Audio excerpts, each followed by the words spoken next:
Yes people, good morning, good afternoon, good evening to all of you. कैसे हैं सब लोग? होप सो आप सब लोग बहुत बढ़िया रहेंगे। मैं बता दूं, मैं भी बहुत अच्छा हूं।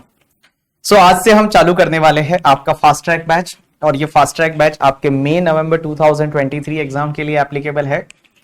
सो good evening to Prateek, Gaurav, Virendra, Srinivas, Hitesh, Sai Karthi, I think Sai Karthi मैं सही प्रोनाउंस कर पा रहा हूं। Aditya, good evening. Gaurav, good evening to all of you. कैसे हैं सब लोग? Sampreet, good evening, good evening to all of you. Suresh, Suresh, it's Shresh, Shresh. Shikha, Shikha, खुजियामा, राइट? सही मैं प्रोनाउंस कर पा रहा हूं। इरफान, हेमंत, एक जगह सिर्फ पू लिखा हुआ है तो शायद पूजा रहेगा। Pooja, Hitesh, good evening. Hemant, good evening. Yes, Kritika, good evening. Rohit, good evening. Charan, good evening. चलिए, तो सब लोगों को गुड इवनिंग बोला, और जिसको नहीं बोला है उसके लिए आप समझ लो good evening from my side. Okay, तो चलिए आज से हम चालू करने वाले हैं आपका फास्ट ट्रैक बैच, और ये फास्ट ट्रैक बैच आपके कौन से एग्जाम के लिए एप्लीकेबल है वो अपन देखते हैं। तो देखिए, जो भी हम इस बैच में पढ़ेंगे that is applicable for the May and November 2023 examination of the CA final. तो सीए फाइनल के लिए आपका मई नवंबर 2023 एग्जामिनेशन, और अगर आप सीएमए फाइनल के स्टूडेंट है तो सीएमए फाइनल के लिए ये जो बैच रहेगा, जो सीएमए फाइनल का आप एग्जाम दे रहे हैं, सीएमए फाइनल का जो भी जून एंड दिसंबर 2023 का एग्जाम रहेगा, उस एग्जाम के लिए यह बैच एप्लीकेबल है। तो सर ये सीए और सीएमए में क्या दोनों में डीटी सेम है? आंसर इज यस, दोनों में सेम है। सिर्फ एक टॉपिक एक्स्ट्रा है जिसका नाम है ब्लैक मनी, और वो ब्लैक मनी अभी तक सिर्फ सीएमए स्टूडेंट के लिए है, सीए स्टूडेंट के लिए नहीं है।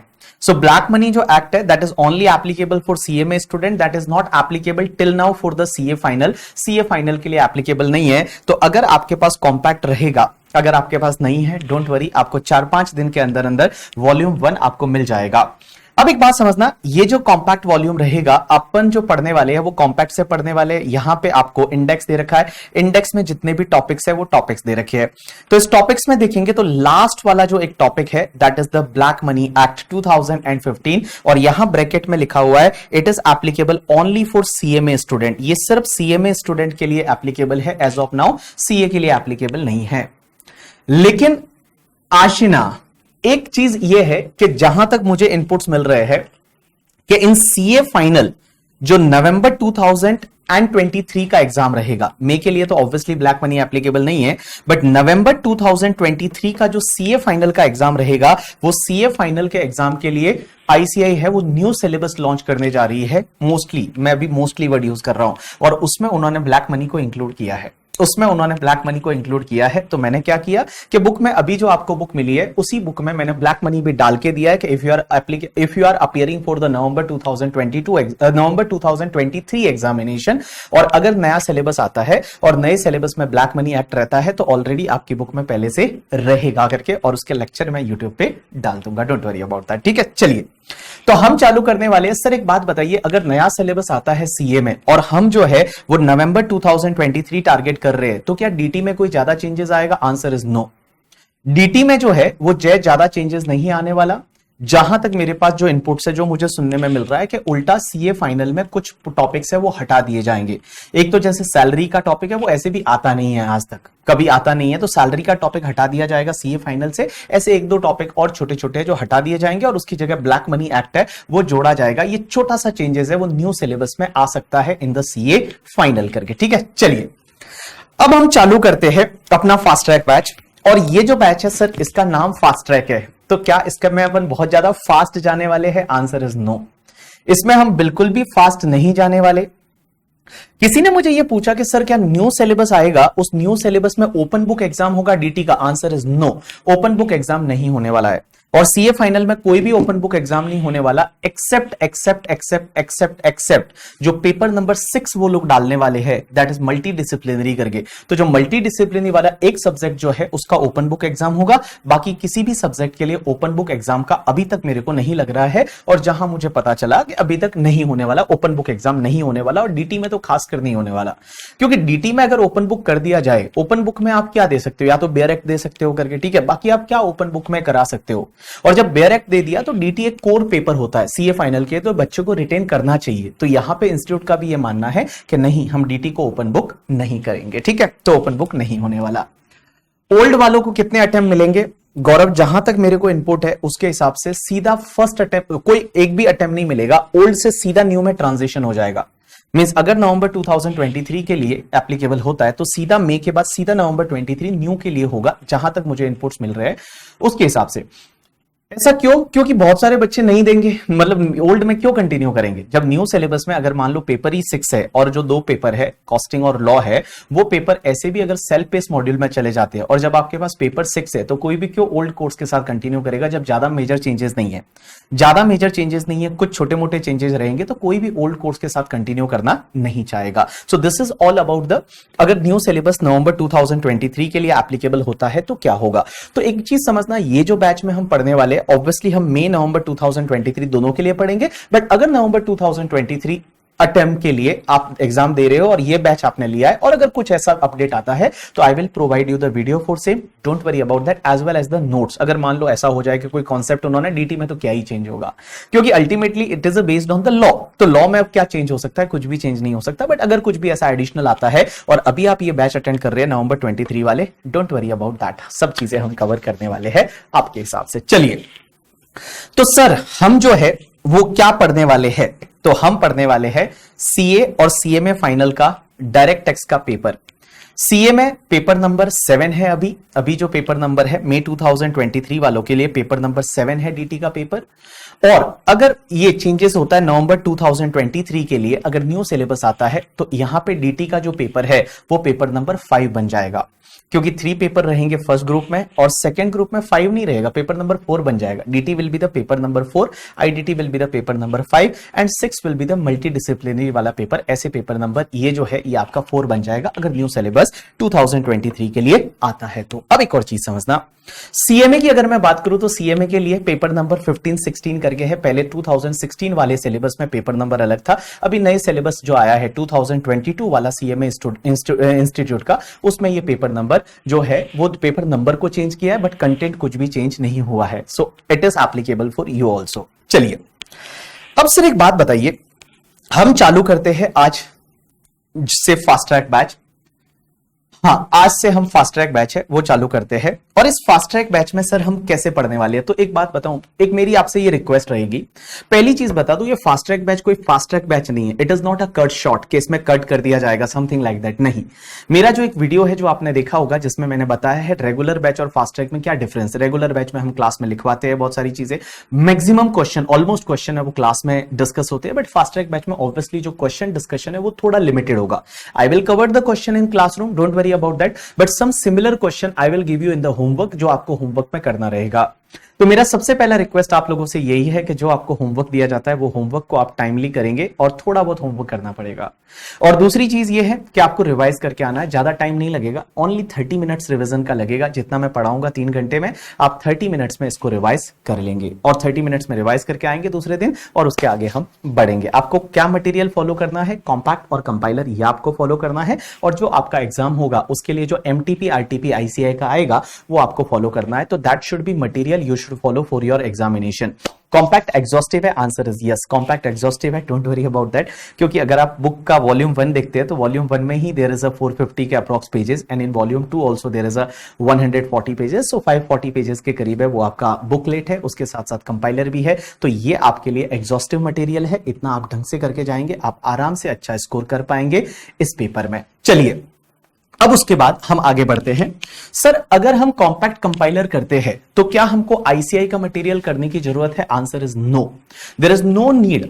बिकॉज मैं जितने भी प्रैक्टिकल क्वेश्चन आईसीआई मटेरियल में दे रखे हैं, that all question we already covered. All question, जितने भी क्वेश्चन हैं वो सब क्वेश्चन आपके ऑलरेडी कवर्ड हो चुके हैं और वो आपके ऑलरेडी कवर्ड हो जाएंगे करके, ठीक है।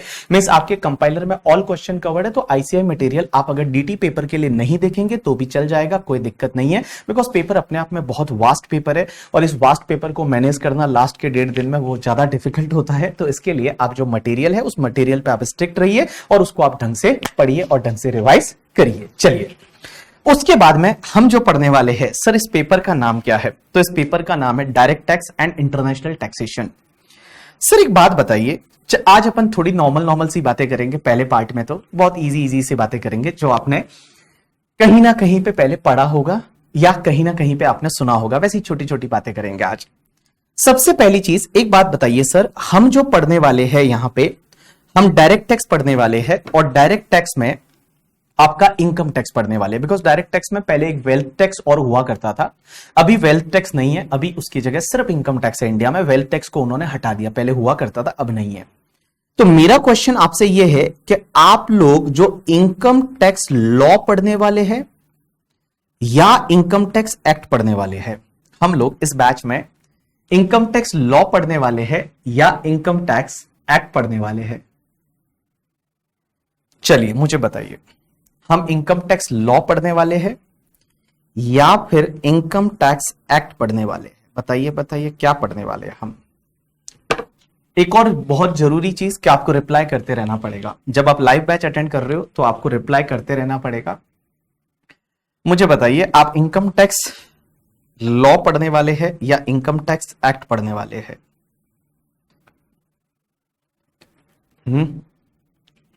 लॉ या एक्ट? बहुत सारे लोग बोल रहे हैं हम इनकम टैक्स लॉ पढ़ने वाले हैं, कुछ लोग बोल रहे हैं हम इनकम टैक्स एक्ट पढ़ने वाले हैं। चलिए एक काम करते हैं, हम आपका मटेरियल देख लेते हैं आईसीआई की वेबसाइट पे। और आईसीआई क्या पढ़ाती है आपको, आईसीआई क्या बोलती है आपको, इनकम टैक्स लॉ पढ़ना है या इनकम टैक्स एक्ट पढ़ना है? तो मैं स्टूडेंट सेक्शन पे गया और स्टूडेंट सेक्शन पे अगर मैं बोर्ड ऑफ स्टडी में जाता हूं और बोर्ड ऑफ स्टडी के पोर्टल पे एज ऑफ नाउ आपका जो स्टडी मटेरियल दे रखा है सीए फाइनल का, तो सीए फाइनल का स्टडी मटेरियल में पेपर नंबर 7 की बात करता हूं, direct tax and international taxation. अब एक बात समझना, study material applicable for May November 2022 के लिए अभी तक अपडेट है। जिस दिन को ये बैच चालू कर रहा हूं उस दिन सिर्फ मई नवंबर 2022 वाला स्टडी मटेरियल अभी तक अपडेटेड है। सर एक है ना, एक चीज मैं आपको बता दूं, नवंबर 2023 से there will be a new syllabus. तो मई 2023 के लिए मेरे को ऐसा लग रहा है ICAI will not issue the new study material. मई 2023 के लिए जहां तक मुझे पता चल रहा है कि न्यू स्टडी मटेरियल नहीं आने वाला, ये ओल्ड स्टडी मटेरियल रहेगा और उसके साथ में सिर्फ अमेंडमेंट का सप्लीमेंट्री आईसीआई देगी। So there what will be the for May 2023। मैं क्या बोल रहा हूं, सीए की बात कर रहा हूं। तो मई 2023 के लिए जो है वो शायद न्यू स्टडी मटेरियल नहीं आएगा, ओल्ड स्टडी मटेरियल ही रहेगा और उसके साथ में आईसीआई एक सप्लीमेंट्री इशू करेगी। बट नवंबर 2023 से mostly there will be a new syllabus, तो उस टाइम पे उनका जो न्यू स्टडी मटेरियल आएगा। तो चलिए, हम लॉ पढ़ने वाले हैं या एक्ट पढ़ने वाले हैं, तो हम एक काम करते हैं, जो डायरेक्ट टैक्स है हर जगह क्या लिखा हुआ है, डायरेक्ट टैक्स लॉस। यहां पे डायरेक्ट टैक्स में ऐसा नहीं लिखा हुआ कि इनकम टैक्स एक्ट पढ़ने वाले हैं, यहां पे हर जगह क्या लिखा हुआ है, हम लॉ पढ़ने वाले हैं। हम जो है वो लॉ पढ़ने वाले हैं। तो देखिए आप यहां हर जगह क्या लिखा हुआ है, लॉ पढ़ने वाले हैं, तो हम यहां पे लॉ पढ़ने वाले हैं। और लॉ में मेजरली ऑब्वियसली यहां पे इनकम टैक्स लॉ ही है करके, यहां पे देखिए income loss and procedure under the income tax act है, वो हम पढ़ने वाले हैं। तो लॉ पढ़ने वाले, तो क्वेश्चन ही आता है सर एक्ट और लॉ में फर्क क्या होता है? सर एक्ट और लॉ में फर्क क्या होता है? तो एक चीज ध्यान रखना आप लोग, देखो लॉ जो है ना वो एक वाइडर टर्म होता है, ये लॉ है, लॉ एक वाइडर टर्म होता है और ये जो है ना ये लॉ है और इस लॉ के अंडर बहुत सारी चीजें आती है, जैसे एक्ट है वो लॉ के अंडर आता है, उसके बाद में इसके साथ साथ में रूल्स आते हैं, उसके साथ साथ में नोटिफिकेशंस आते हैं, उसके साथ साथ में सर्कुलर्स आते हैं, उसके साथ साथ में केस लॉज आते हैं। और ये सब चीजों का जब हम कंबाइन स्टडी कर लेते हैं तो मैं बोलूंगा आपने लॉ पढ़ा है। आप जीएसटी में जीएसटी एक्ट ओनली नहीं पढ़ते, आप जीएसटी लॉ पढ़ते हैं। आप अगर जीएसटी का मटेरियल भी देखेंगे तो जीएसटी के मटेरियल में वहां कहीं पे भी जीएसटी लॉ नहीं बोला है, वहां सॉरी जीएसटी एक्ट नहीं बोला है, वहां पे आपका जो जीएसटी का लॉ बोला हुआ है कि आप जीएसटी लॉ पढ़ने वाले हैं। तो वहां पे भी आप देखेंगे तो वहां पे हर जगह इनडायरेक्ट टैक्स लॉज में बोला हुआ है कि गुड्स एंड सर्विस टैक्स है, उसका लॉ पढ़ने वाले हैं। तो आप ये बोलेंगे कि सर लॉ और एक्ट में क्या फर्क होता है? तो लॉ है ना, वो एक वाइडर टर्म होता है, एक बड़ा टर्म होता है। उस लॉ के अंदर ही आपका एक्ट आता है, उस लॉ के अंदर ही रूल्स आते हैं, नोटिफिकेशन आते हैं, सर्कुलर आते हैं, केस लॉज आते हैं। ये सबका जब आप कंबाइंड स्टडी कर लेते हैं तो आप बोलेंगे आपने लॉ पढ़ा है, इनकम टैक्स लॉ पढ़ा है। अब आप बोलेंगे कि सर एक्ट क्या होता है? तो देखिए एक्ट क्या होता है ना, एक्ट जो है, एक्ट में इनकम टैक्स में हमको जो पढ़ना है ये एक्ट पढ़ना है जिसका नाम है इनकम टैक्स एक्ट 1961। ये इनकम टैक्स एक्ट 1961 पढ़ना है। तो इनकम टैक्स एक्ट है वो बेसिकली एक टीम का, यू कैन से दैट ये पूरा जो है ये इंडियन क्रिकेट टीम है और एक्ट जो है वो उसका कैप्टन है। एक्ट जो है वो उसका कैप्टन है जो पूरे को लीड करता है। तो यहां पे इनकम टैक्स एक्ट 1961 है जो एक लीडर है, वो आपको पढ़ना पड़ेगा। तो income tax act 1961 is applicable to whole India including the Jammu and Kashmir. यहां जम्मू एंड कश्मीर पे भी इनकम टैक्स एक्ट लगता है, पूरे पे लगता है। तो इनकम टैक्स एक्ट है ना, वो मेन लॉ है जो वो ये बताता है कि भैया किस पे टैक्स लगेगा, कितना टैक्स लगेगा, कैसे टैक्स लगेगा, आपका असेसमेंट कैसे होगा। वो जितने भी प्रोविजन है वो इनकम टैक्स एक्ट 1961 में दे रखे हैं। अब ये इनकम टैक्स एक्ट 1961 एप्लीकेबल कब से हुआ था पता है? ये एप्लीकेबल हुआ था 1 अप्रैल 1962 से। सो 1 अप्रैल 1962 से एप्लीकेबल हुआ था। ऐसा इसके लिए क्योंकि आप असेसमेंट ईयर वाइज देखते हैं। तो यहां पे जो असेसमेंट ईयर है वो असेसमेंट ईयर 62 एंड 63 से ये एप्लीकेबल हुआ था। इसके लिए मैं बोल रहा हूं 1 अप्रैल 1962 से एप्लीकेबल हुआ था ये वाला एक्ट। लेकिन सर एक बात बताइए, ये तो बात हो गई एक्ट की, लेकिन इसके साथ साथ में हमको और क्या पढ़ना पड़ेगा? इसके साथ साथ में हमको पढ़ना पड़ेगा income tax rules 1962। Income tax rules 1962, आपको इनकम टैक्स रूल्स 1962 पढ़ने पड़ेंगे। सर एक बात बताइए, ये रूल्स क्या होते हैं? तो रूल्स क्या होते हैं कि जो एक्ट को सपोर्ट करने के लिए, ये जो एक्ट है इसको सपोर्ट करने के लिए गवर्नमेंट जो है वो क्या बनाती है? रूल्स बनाती है एक्ट को सपोर्ट करने के लिए। कैसे सपोर्ट करने के लिए? जैसे मैं एक एग्जांपल देता हूं कि यहां इनकम टैक्स एक्ट में लिखा हुआ है कि अगर आपकी इनकम 2,50,000 मींस बेसिक एग्जेम्पशन से ज्यादा है तो आपको अपना इनकम टैक्स रिटर्न फाइल करना पड़ेगा इन द प्रिस्क्राइब फॉर्म। लेकिन सर प्रिस्क्राइब फॉर्म कहां फॉर्म दे रखे हैं? ये फॉर्म दे रखे हैं इनकम टैक्स रूल्स में। इनकम टैक्स रूल्स में दे रखे हैं। आपने बहुत बार ऐसा सुना होगा कि आपको डेप्रीशिएशन, आप जब ऑफिस में काम करते हैं तो आपने डेप्रीशिएशन सुना होगा, और आपको पता है कंप्यूटर पे डेप्रीशिएशन कितना मिलता है? 40% मिलता है। कंप्यूटर पे डेप्रीशिएशन 40% मिलता है। प्लांट एंड मशीनरी पे डेप्रीशिएशन 15% मिलता है। बिल्डिंग पे डेप्रीशिएशन 10% मिलता है। ये कहां लिखा हुआ है? कहां लिखा हुआ है 15%, 10%, 40%? आप बोलोगे सेक्शन 32 में लिखा हुआ है। क्या ये सेक्शन 32 में लिखा हुआ है? अगर आप सेक्शन 32 को जाके देखें तो क्या ये सेक्शन 32 में ऐसा लिखा हुआ है? चलिए हम आपको सेक्शन 32 दिखाई देते हैं। तो हम आपको सेक्शन 32 इनकम टैक्स की मैं वेबसाइट पे गया, और इनकम टैक्स की वेबसाइट पे जाने के बाद इनकम टैक्स की जो वेबसाइट है वो इनकम टैक्स की मैं वेबसाइट पे गया, और इनकम टैक्स की वेबसाइट पे गया मैं एक्ट में, और एक्ट में जाने के बाद income tax act 1961 amended by the finance act 2022, मैं क्या करता हूं? सेक्शन 32 टाइप करता हूं। तो मैं 32 टाइप करता हूं, यहां पे डेप्रीशिएशन दे रखा है। यहां पे एक बात समझिए, यहां कहीं पे भी पूरी सेक्शन को आप रीड कर लेंगे, कहीं पे रेट्स के बारे में दे ही नहीं रखा। यहां पे तो क्या दे रखा है पता है? अगर आप पढ़ेंगे in respect of the depreciation, building machinery, plant and furniture, tangible assets करके, ठीक है, नो हाउ, पेटेंट, कॉपीराइट वगैरह आपके इनटेंजिबल असेट। आगे क्या दे रखा है? ओन होलली और partly bye SSC and use for the purpose of business और पर्पस बिजनेस और profession the following deduction shall be allowed. उसमें से आपको डिडक्शन है वो डिडक्शन अलाउ होगा। अब अलाउ कितना होगा करके यहां पे इन्होंने दे रखा है करके, ठीक है, यहां पे उन्होंने दे रखा है, यहां पे वर्ड यूज किया है प्रिस्क्राइब। यहां पे देखिए वर्ड यूज किया है प्रिस्क्राइब के, अगर आपका प्रिस्क्राइब, अब आप प्रिस्क्राइब कहां करते हैं? ये रूल्स में करते हैं। ये प्रिस्क्राइब कहां करते हैं? रूल्स में करते हैं। और आप अगर रूल में जाके देखोगे तो वहां लिखा हुआ है कि कंप्यूटर पे डेप्रीशिएशन की रेट आपका 40% है, या प्लांट एंड मशीनरी पे डेप्रीशिएशन की रेट आपके 15% है। So that is prescribe in the rules, आपके रूल्स में प्रिस्क्राइब कर रखे हैं करके, ठीक है। चलिए अब एक और चीज समझना, सीएमए वालों के लिए खासकर मैं बोल रहा हूं, आपका जो आईसीएमआई का जो नया वाला मटेरियल है ना वो आप फॉलो कर सकते हैं। बहुत बढ़िया मटेरियल है ये, पुराना वाला नहीं, जो आईसीएमआई का जो नया वाला मटेरियल है करके, ठीक है।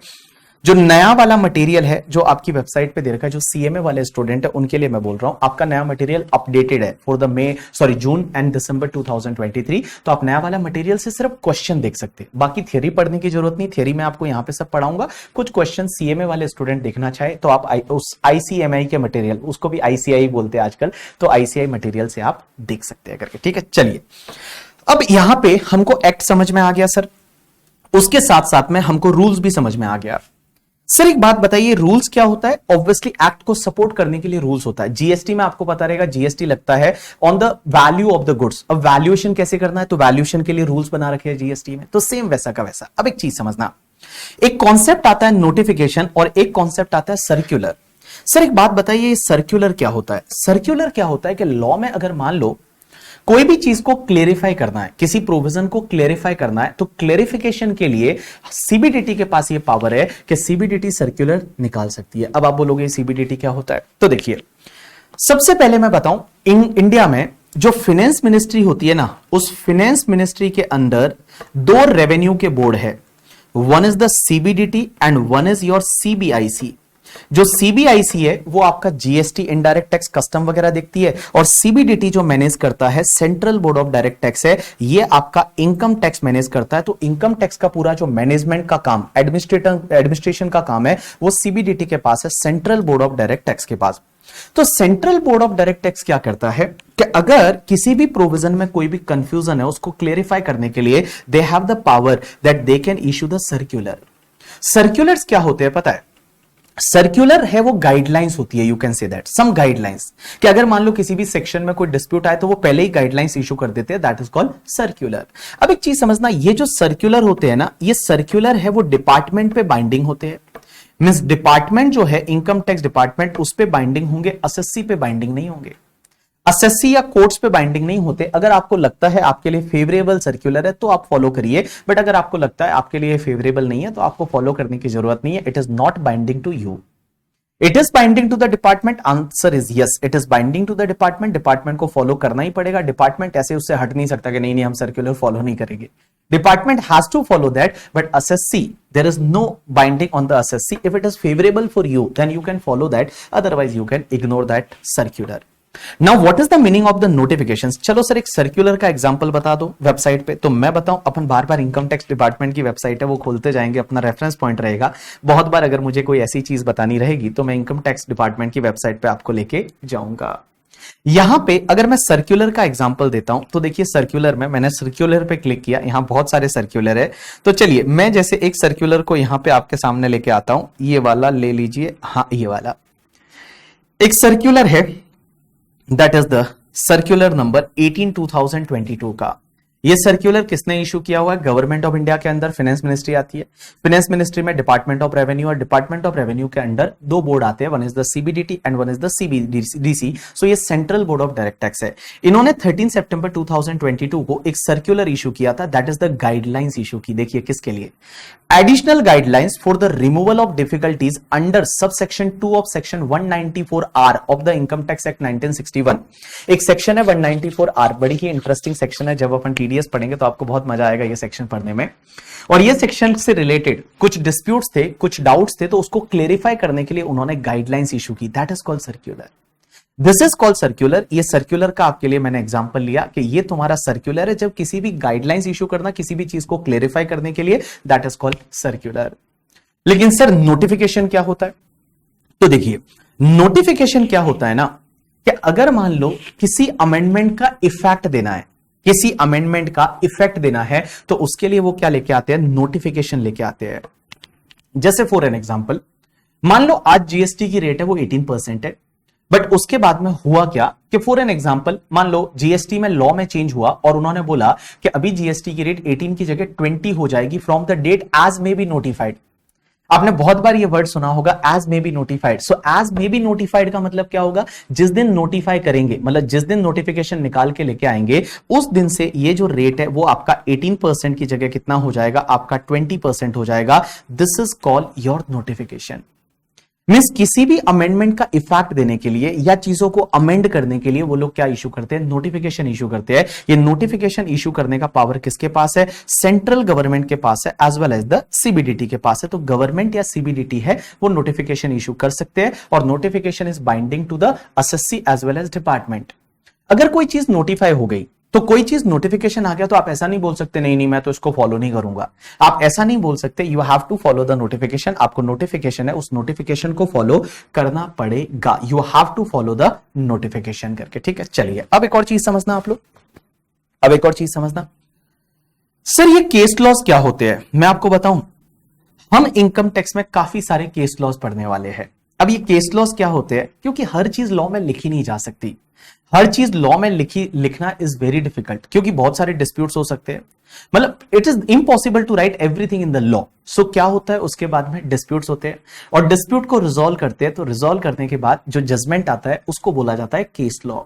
अब एक बात समझना, बहुत सारे जजमेंट आते हैं, जैसे फॉर एन एग्जांपल एक जजमेंट, जस्ट मैंने एग्जांपल ले रहा हूं, एसआरके वर्सेस सीआईटी, और यहां पे लिखा हुआ है 369 सीटीआर 58, उसके बाद दे रखा है बॉम्बे हाई कोर्ट, ऐसे जजमेंट लिखा हुआ है करके, ठीक है, ऐसे लिखा हुआ है, और उसके बाद एक ईयर लिखा हुआ है 2022। तो इसका मतलब क्या, इसको कैसे रीड करते हैं, तो मैं बताऊं। सबसे पहले जो पर्सन केस को फाइल करता है, मतलब जो पर्सन ने केस किया है, उसका नाम हमेशा पहले आता है, दैट इज द एसआरके। यहां पे केस एसआरके ने किया है, किसके अगेंस्ट किया है, सीआईटी के अगेंस्ट। सीआईटी का मतलब होता है कमिश्नर ऑफ इनकम टैक्स। क्या होता है आगे जाके आएगा, कमिश्नर ऑफ इनकम टैक्स है, वो आपका रेस्पोंडेंट है। पेटिशनर कौन है, एसआरके। एसआरके ने पिटीशन फाइल की है, और किसके अगेंस्ट में, सीआईटी है, वो सेकंड पार्टी है। आगे दे रखा है 269 सीटीआर 58। एक बात बताओ, ये क्या होता है ना, ये एक you can say that example के लिए एक बुकलेट होती है जिसमें ये रिकॉर्ड होते हैं केस। जितने भी केसेस है वो रिकॉर्ड कहां पे होते हैं, वो सीटीआर आईटीआर प्रैक्टिकल लाइफ में बोलते हैं कि सीटीआर आईटीआर ये एक रेफरेंस नंबर है। अगर आपको इस केस के बारे में ज्यादा ढूंढना है तो आप इसको सर्च करेंगे, तो आपको केस का पूरा डिटेल है वो मिल जाएगा। मींस कहां पे ये केस रिकॉर्डेड है। इन सिंपल वर्ड मैं बोल दूं कि ये कुल मिला के एक इंडेक्स है, ये इंडेक्स नंबर है कि ये केस कहां पे रिकॉर्डेड है। जैसे ही आप देखोगे उस पे जाके आपको मिल जाएगा इस केस के बारे में। और ये बॉम्बे हाई कोर्ट का जजमेंट है, 2022 का जजमेंट है। बहुत बार यहां पे आपको सुप्रीम कोर्ट लिखा हुआ मिलेगा। सुप्रीम कोर्ट का मतलब है अपनी एपेक्स कोर्ट। इंडिया में जो एपेक्स कोर्ट है, इसको एपेक्स कोर्ट भी बोलते हैं बहुत बार। एपेक्स कोर्ट बोलो या सुप्रीम कोर्ट बोलो, एक ही बात है। तो सुप्रीम कोर्ट जो है वो सुप्रीम कोर्ट, यहां पे कभी कभी सुप्रीम कोर्ट लिखा होगा कुछ केसेस में, कुछ लिखा होगा हाई कोर्ट। अब मैंने क्या किया है, अगर आप बुकलेट को देखेंगे तो बुकलेट में मैंने आपके लिए बहुत ही प्यारी चीज की है। प्यारी चीज ये की है कि जो जो सुप्रीम कोर्ट का जजमेंट है ना, उसके लिए मैंने ऑरेंज स्ट्रिप यूज की है। जहां जहां पे आप जजमेंट देखेंगे इस बुक में, तो जहां जहां पे सुप्रीम कोर्ट का जजमेंट है, यहां पे देखिए, जैसे ये केस लॉ है। अब यहां पे ये केस लॉ है Seshasayee steel private limited 2022, supreme court का जजमेंट है। तो जहां सुप्रीम कोर्ट का जजमेंट है वहां पे मैंने ये ऑरेंज स्ट्रिप यूज की है। That is the orange strip से आपको समझ में आएगा कि ये सुप्रीम कोर्ट का जजमेंट है करके, ठीक है। लेकिन जहां पे आपके हाई कोर्ट्स के जजमेंट होंगे वहां पे मैंने क्या किया, ऑरेंज स्ट्रिप यूज नहीं की है, मैंने उसकी जगह पे क्या किया है, ये ब्लू स्ट्रिप यूज की है। जैसे ये देखिए, आदित्य कुमार जजोड़िया 2018 कलकत्ता हाई कोर्ट का जजमेंट है ये। तो जहां जहां हाई कोर्ट के जजमेंट होंगे वहां पे ये ब्लू स्ट्रिप यूज की है, और जहां जहां सुप्रीम कोर्ट के जजमेंट होंगे वहां पे मैंने ऑरेंज स्ट्रिप यूज की है। उसके साथ साथ में मैंने इस बार एक बहुत अच्छी चीज की है कि जो जो कॉन्सेप्ट है उससे रिलेटेड कंपाइलर में क्वेश्चन कहां दे रखा है। तो मैंने उसके लिए बहुत बढ़िया चीज की है कि जैसे ही आप कॉन्सेप्ट पढ़ेंगे उसी के पास में आपको मिल जाएगा रेफर कंपाइलर क्वेश्चन नंबर 2। तो इस कॉन्सेप्ट से रिलेटेड आपका जो क्वेश्चन नंबर 2 है वो आपको देखना है।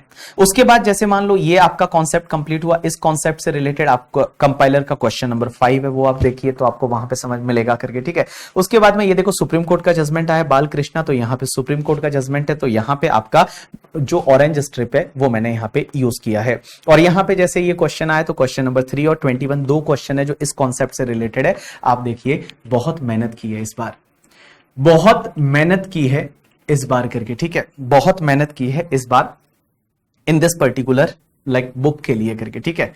चलिए अब एक चीज समझना, तो आपको जो मैंने बताया that is related to the circular notification, आपका एक्ट और रूल्स क्या होता है और केस लॉ कैसे होता है। अब एक चीज समझना, आपको क्या क्या पढ़ना पड़ेगा। तो आपके एग्जाम के लिए मैं बता दूं, आपको जो चीजें पढ़नी है, one is the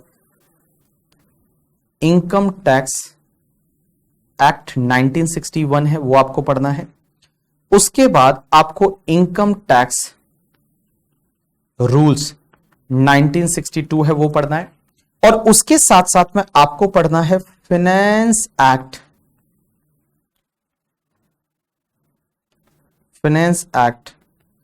2022 that is applicable for your examination. जो फाइनेंस एक्ट 2022 है that is applicable for your examination. अब आप बोलोगे फाइनेंस एक्ट क्या होता है? देखिए, इनकम टैक्स एक्ट जो है, जो मैं यहां पे लिख रहा हूं, whatever I am writing here, there is no need to note down. आप इसको नोट डाउन कहीं पे कुछ भी नहीं करना है। आपको फास्ट ट्रैक बैच में एक चीज फॉलो करनी है। क्या? आप है ना एक स्टिकी नोट्स लेके आएंगे कल। स्टिकी नोट्स जो होते हैं ना, जो येलो कलर वाले, वो येलो कलर के नोट्स लेके आएंगे जहां मैं पढ़ा रहा हूं। और अगर आपको कहीं लग जाए कि ये मुझे लिखना चाहिए, तो आप उसको लिख के और वहीं पे आप अपनी बुक में जहां वो कॉन्सेप्ट दे रहा है उसके पास में चिपका दीजिए। अदरवाइज आपको नोटबुक मेंटेन करने की जरूरत नहीं। There is no need to maintain any notebook. जो मैं यहां पे लिख रहा हूं क्लास नोट्स, ये आपको मिल जाएगा जैसे ही आपका लेक्चर खत्म होगा। उसके बाद आपको 24 आवर्स के अंदर अंदर आपकी ड्राइव पे अपलोड हो जाएगा। वहां पे आप देख सकते हैं क्लास नोट्स करके एक फोल्डर रहेगा, और क्लास नोट्स में आपको जो मैं यहां पे लिख रहा हूं वहां पे आपको मिल जाएगा। But what you have to follow, compact compiler साथ में है, उसके साथ में आपको एक स्टिकी नोट्स है वो परचेज करने हैं। स्टिकी नोट्स आप चिपकाते जाइए। जहां जहां आपको कुछ लिखना है वहां पे आप उस स्टिकी नोट्स को चिपका लीजिए, और जैसे ही वो चिपकाया हुआ आप देखेंगे करके, ठीक है, तो उसके बाद में आपको सब चीजें हैं वो याद आ जाएगी, और वहां चिपका दीजिए जो आपको लगता है लिखना है वो करके। ठीक है, चलिए अब हुआ क्या कि सर एक बात बताइए, ये इनकम टैक्स एक्ट 1961 है। ये इनकम टैक्स एक्ट 1961, तो 1961 में ये इनकम टैक्स एक्ट बन चुका था। लेकिन हर साल क्या होता है, उसमें कुछ ना कुछ अमेंडमेंट्स होते हैं। क्योंकि एक बात बताइए, उस टाइम जो लॉ बना होगा उस टाइम पे कि इंडिया की सिचुएशन अलग रहेगी, आज की डेट में इंडिया की सिचुएशन अलग है। तो सर एक बात बताइए, ये जो एक्ट है इनकम टैक्स एक्ट 1961, इसमें अमेंडमेंट कैसे होते हैं? तो उसमें अमेंडमेंट होते हैं हर साल फाइनेंस एक्ट के थ्रू। फाइनेंस एक्ट के थ्रू है वो अमेंडमेंट्स होते हैं। अब आप बोलेंगे ये फाइनेंस एक्ट कैसे बनता है? तो देखिए, आपको जैसा कि पता है हर साल एक बजट आता है। हर साल एक बजट आता है, और ये बजट कौन लेके आता है? हाँ, बुक नॉट रिसीव्ड मिल जाएगा, डोंट वरी अबाउट दैट। ठीक है, 2-3 दिन 4 दिन दे दो, मुझे मिल जाएगा। तो देखिए, ये बजट है, ये बजट कौन लेके आता है? तो आपको पता रहेगा इंडिया का फाइनेंस मिनिस्टर जो है, अभी हमारी फाइनेंस मिनिस्टर निर्मला सीतारमण जी है। तो निर्मला सीतारमण जी ये बजट लेके आती है, और बजट प्रेजेंट होता है on the 1st Feb of every year. तो 1st Feb 2022 को आपका यहां पे बजट प्रेजेंट हुआ था। उस बजट में एक पार्ट होता है, उस पार्ट को बोला जाता है finance bill 2022। So finance bill है, वो finance bill is presented by Nirmala Sitharaman ji on the 1st Feb 2022 को। ये फाइनेंस बिल प्रेजेंट हुआ था कहां पे? आपके पार्लियामेंट में। अब एक बात समझना, ये फाइनेंस बिल जैसे ही आपका प्रेजेंट हो जाता है, उसके बाद में क्या होता है, कुछ टाइम के बाद में वहां पे एक डिस्कशन सेशन होता है पार्लियामेंट में। Lok Sabha, Rajya Sabha, Lok Sabha and Rajya Sabha. So Lok Sabha is a lower house, Rajya Sabha is a upper house. वहां पे क्या होता है, उस पे एक डिस्कशन होता है, और डिस्कशन होने के बाद ये जो फाइनेंस बिल है ये दोनों हाउसेस से पास करा दिया जाता है। और ये पास कराने के बाद अपने प्रेसिडेंट के पास में जाता है, और जिस दिन यहां प्रेसिडेंट उस पर साइन कर देते हैं, जिस दिन प्रेसिडेंट उस पर साइन कर देते हैं, उस दिन ये फाइनेंस एक्ट बन जाता है। फाइनेंस एक्ट 2022 बन गया जिस दिन प्रेसिडेंट ने साइन किया। और उस टाइम पे हमारे प्रेसिडेंट रामनाथ कोविंद जी हुआ करते थे। तो उन्होंने जिस दिन साइन किया, सर कौन सी डेट को साइन किया था? तो मैं बताऊं, उन्होंने साइन किया था 30 मार्च 2022 को। इस दिन उन्होंने उसको साइन किया बिल को, और बिल को जिस दिन उन्होंने साइन कर दिया उस दिन से वो आपका क्या बन गया? फाइनेंस एक्ट बन गया। तो finance bill 2022 presented by Nirmala Sitharaman ji on the 1st Feb 2022, but it became the finance act on the 30th March 2022 when our president sign that particular bill. और इस दिन ये फाइनेंस एक्ट 2022 आपका बन जाता है करके। ठीक है, चलिए अब आप मुझे पूछेंगे कि सर एक बात बताइए, फाइनेंस एक्ट में क्या होता है? तो फाइनेंस एक्ट में क्या होता है, जितने भी आपके डायरेक्ट और इनडायरेक्ट टैक्सेस वाले जो लॉ है उसमें जितने अमेंडमेंट्स होते हैं, वो अमेंडमेंट्स आपके फाइनेंस एक्ट के थ्रू होते हैं। और फिनेंस एक्ट, जैसे मान लो किसी सेक्शन को चेंज करना है, तो सेक्शन को चेंज किसके थ्रू किया जाता है? फिनेंस एक्ट के थ्रू किया जाता है। फिनेंस एक्ट में लिखा जाता है कि इनकम टैक्स एक्ट की ये सेक्शन डिलीट कर देनी है या ये सेक्शन में ये अमेंडमेंट करना है। तो एवरी ईयर आपका बजट आता है, एवरी ईयर फिनेंस बिल आता है, और वो फिनेंस बिल है वो फिर आपका फिनेंस एक्ट में बदल जाता है, और फिनेंस एक्ट के थ्रू आपका इनकम टैक्स एक्ट है वो आपका चेंज होता है। अब एक चीज समझना सर, एक बात बताइए, बजट 1 फेब को आता है, क्या एक ही बजट आता है हर साल? Answer is yes, every year there will be one budget. लेकिन guys there is a one exception, that exception is a election year. ध्यान रखना, जिस ईयर में आपके इलेक्शन है ना, उस ईयर में 2 बजट आते हैं। जिस ईयर में इलेक्शन है उस ईयर में 2 बजट आते हैं। एक तो आपका बजट आएगा 1 फेब को, जैसे लास्ट इलेक्शन हुआ था इन द 2019। सो 1 फेब 2019 को एक तो आपका बजट आया था, और उस टाइम पे that time our finance minister name is a Piyush Goyal ji, उस टाइम पे फाइनेंस मिनिस्टर थे, पीयूष गोयल जी थे। वो पीयूष गोयल जी जो है वो उस टाइम पे फाइनेंस मिनिस्टर थे, जो 1 फेब 2019 को आया था। अब एक बात समझना, वो जो बजट आया था उसकी वजह से जो एक्ट बना, उस एक्ट का नाम है that is the finance act number 1 finance act number 1 2019। And बेटा फिर इलेक्शन हुआ, क्योंकि इलेक्शन वाले ईयर में क्या होता है, budget is always for the future year, budget is always for the future period ना, it is always for the future period.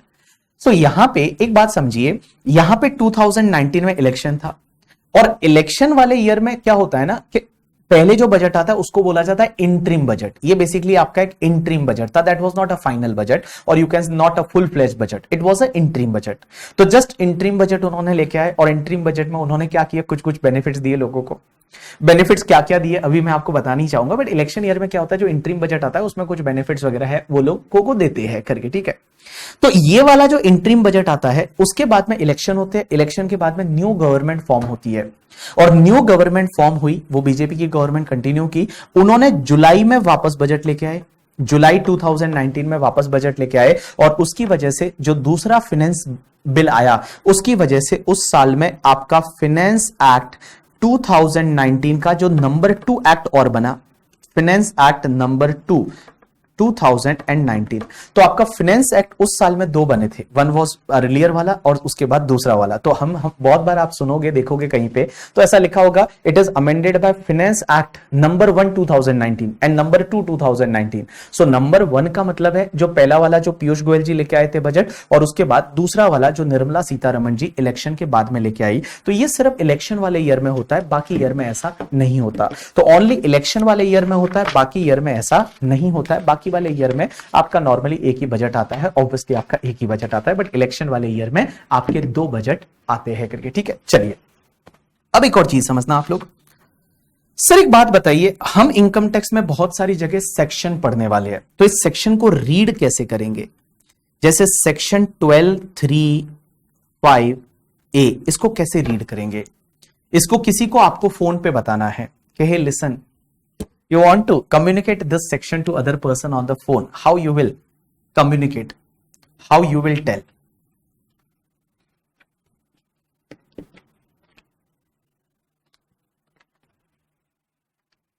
How you will communicate, बताइए कैसे इसको कम्युनिकेट करेंगे? Section 12 subsection 3, how you will communicate. Section कौन सा है, sub section कौन सा है? हाँ चलिए, तो इसको कम्युनिकेट कैसे करेंगे आप लोग? तो सबसे पहले जो लिखा होता है दैट इज कॉल्ड सेक्शन, इसके बाद इसको आप बोलेंगे सब सेक्शन, इसके बाद इसको आप बोलेंगे क्लॉज, और इसके बाद इसको आप बोलेंगे सब क्लॉज। तो section, subsection, clause and sub clause, क्या बोलेंगे? Section, subsection, clause and sub clause. तो section 12 subsection 3 clause number 5 and sub clause A. Section 12 subsection 3 clause number 5 and sub clause A. ऐसे आप इसको प्रोनाउंस करेंगे, ऐसे आप इसको कम्युनिकेट करेंगे, ऐसे आप इसको रीड करेंगे। लेकिन गाइस एक बात बताइए, जैसे एक जगह लिखा हुआ है सेक्शन 2 और ब्रैकेट में लिखा हुआ है 10, इसको आप कैसे रीड करेंगे? सेक्शन 2 फिर लिखा हुआ है आपका 10, इसको कैसे रीड करेंगे? सेक्शन 2 सब सेक्शन 10 या क्लॉज 10? सेक्शन 2 सब सेक्शन 10 या क्लॉज 10? सब सेक्शन 10 या क्लॉज 10?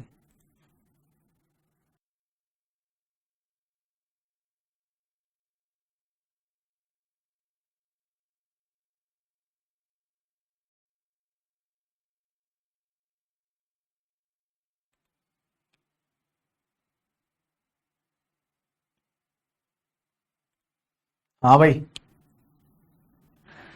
कुछ लोग बोल रहे हैं सब सेक्शन, कुछ लोग बोल रहे हैं clause. Right answer is here, इसको अपन बोलते हैं क्लॉज, इसको हम बोलते हैं क्लॉज। सेक्शन 2 के साथ में जो लिखा हुआ है उसको बोलते हैं क्लॉज, और बाकी सेक्शन के साथ में जो लिखा हुआ है उसको बोलते हैं सब सेक्शन। सेक्शन 2 के साथ में जो लिखा हुआ है उसको बोलते हैं क्लॉज। ऐसा कैसे? तो देखिए होता क्या है बेसिकली, देखिए जैसे ये जो है ना सेक्शन 12, उसके पास में लिखा हुआ सब सेक्शन 3, 4, 5, 6, 7, ये सब जो है इनको बोलेंगे सब सेक्शन। सब सेक्शन कब बोलने का? कि जब अगर ये वाला जो है इसके ऊपर मान लो 2 भी है, इसके ऊपर 1 भी है, तो 12(1), 12(2), 12(3), 12(4), 12(5), 12(6), 12(7), और अगर ये आपस में एक दूसरे से लिंकेज है, means there is a linkage, then यहां पे बोला जाता है सब सेक्शन। जहां पे लिंकेज है वहां पे बोला जाता है सब सेक्शन सिद्धांत। और जहां पे कोई एक ऐसी लिस्ट दे रखी है जिसमें आपस में कोई लिंकेज है ही नहीं, आपस में देयर इज अ लिस्ट, मान लो सपोज फॉर एन एग्जांपल यहां 214 दे रखा है कैपिटल असेट का डेफिनेशन, उसके बाद 247 दे रखा है ट्रांसफर का डेफिनेशन, उसके बाद सपोज 210 है वो कोई डेफिनेशन दे रखा है, 211 दे रखा है वो डेफिनेशन दे रखा है मान लो स्लम सेल का। तो यहां पे जो है ना इनका आपस में एक दूसरे से लिंकेज नहीं है, यहां पे लिंकेज नहीं है, तो इसको हम बोलते हैं क्लॉज, इसको हम बोलते हैं क्लॉज। लेकिन अगर आपस में लिंकेज है तो उसको बोला जाता है सबसेक्शन। तो इनकम टैक्स में जो सेक्शन 2 है, 2 के साथ में जो भी लिखा होगा उसको आप हमेशा क्लॉज बोलेंगे। अगर आप बोलेंगे सर 214 ऐसा है लिखा हुआ है तो सेक्शन 2 क्लॉज नंबर 14 सब क्लॉज ए, ऐसा बोलेंगे इसको। 2 is a section, clause number 14 and sub clause ए है, वैसा आप इसको रीड करेंगे, वैसा आप बोलेंगे। जहां पे आपस में इनका इंटरलिंकेज नहीं है तो उसको हम क्या बोलेंगे? क्लॉज बोलेंगे। एक चीज ध्यान रखना आप यहां पे, हम इनकम टैक्स में सर कैसे ऐसे याद रखेंगे कि कहां कहां क्लॉज है, कहां कहां सब सेक्शन है? तो एक चीज ध्यान रखना, मैं आपको पहले ही बता दूं, एक तो आपकी सेक्शन नंबर जो 2 है उसमें जो लिखा हुआ है वहां पे आप क्लॉज बोलना है। दूसरा एक सेक्शन नंबर 10 हम पढ़ेंगे, 10 is related to the exempt income. जैसा कि आपको पता है कि 10 जो है वो एग्जेम्प्ट इनकम से रिलेटेड है, और 10 में क्या दे रखा है कि 10 की सबसेक्शन 1 है वो एग्रीकल्चर इनकम को एग्जेम्प्ट करती है। अब एक बात समझना, 10(10) है वो ग्रेचुइटी का एग्जेम्पशन देता है, 10(10)(a) जो है वो पेंशन का एग्जेम्पशन देता है, 10(10)(AA) है वो आपका लीव सैलरी का एग्जेम्पशन देता है। तो ये जो एग्जेम्पशन एक दूसरे से लिंकेज नहीं है, there is a list given and there is no linkage with each other. कोई लिंकेज नहीं है ना। एक बात बताओ, एग्रीकल्चर इनकम एग्जेम्प्ट है अपने आप में, ठीक है, उसके बाद में ग्रेचुइटी का इनकम एग्जेम्प्ट है अपने आप में, उसमें ठीक है, आपस में उनका लिंकेज नहीं दिखता ना आपको, there is no linkage at all, that's why they use the word clause. तो सेक्शन 10 में भी अपन जो यूज करेंगे वो क्लॉज वर्ड यूज करेंगे। एज वेल एज एक सेक्शन 47 होती है जो अपन कैपिटल गेन में पढ़ेंगे, वहां पे भी आप लोग जो है वो क्लॉज वर्ड यूज करेंगे।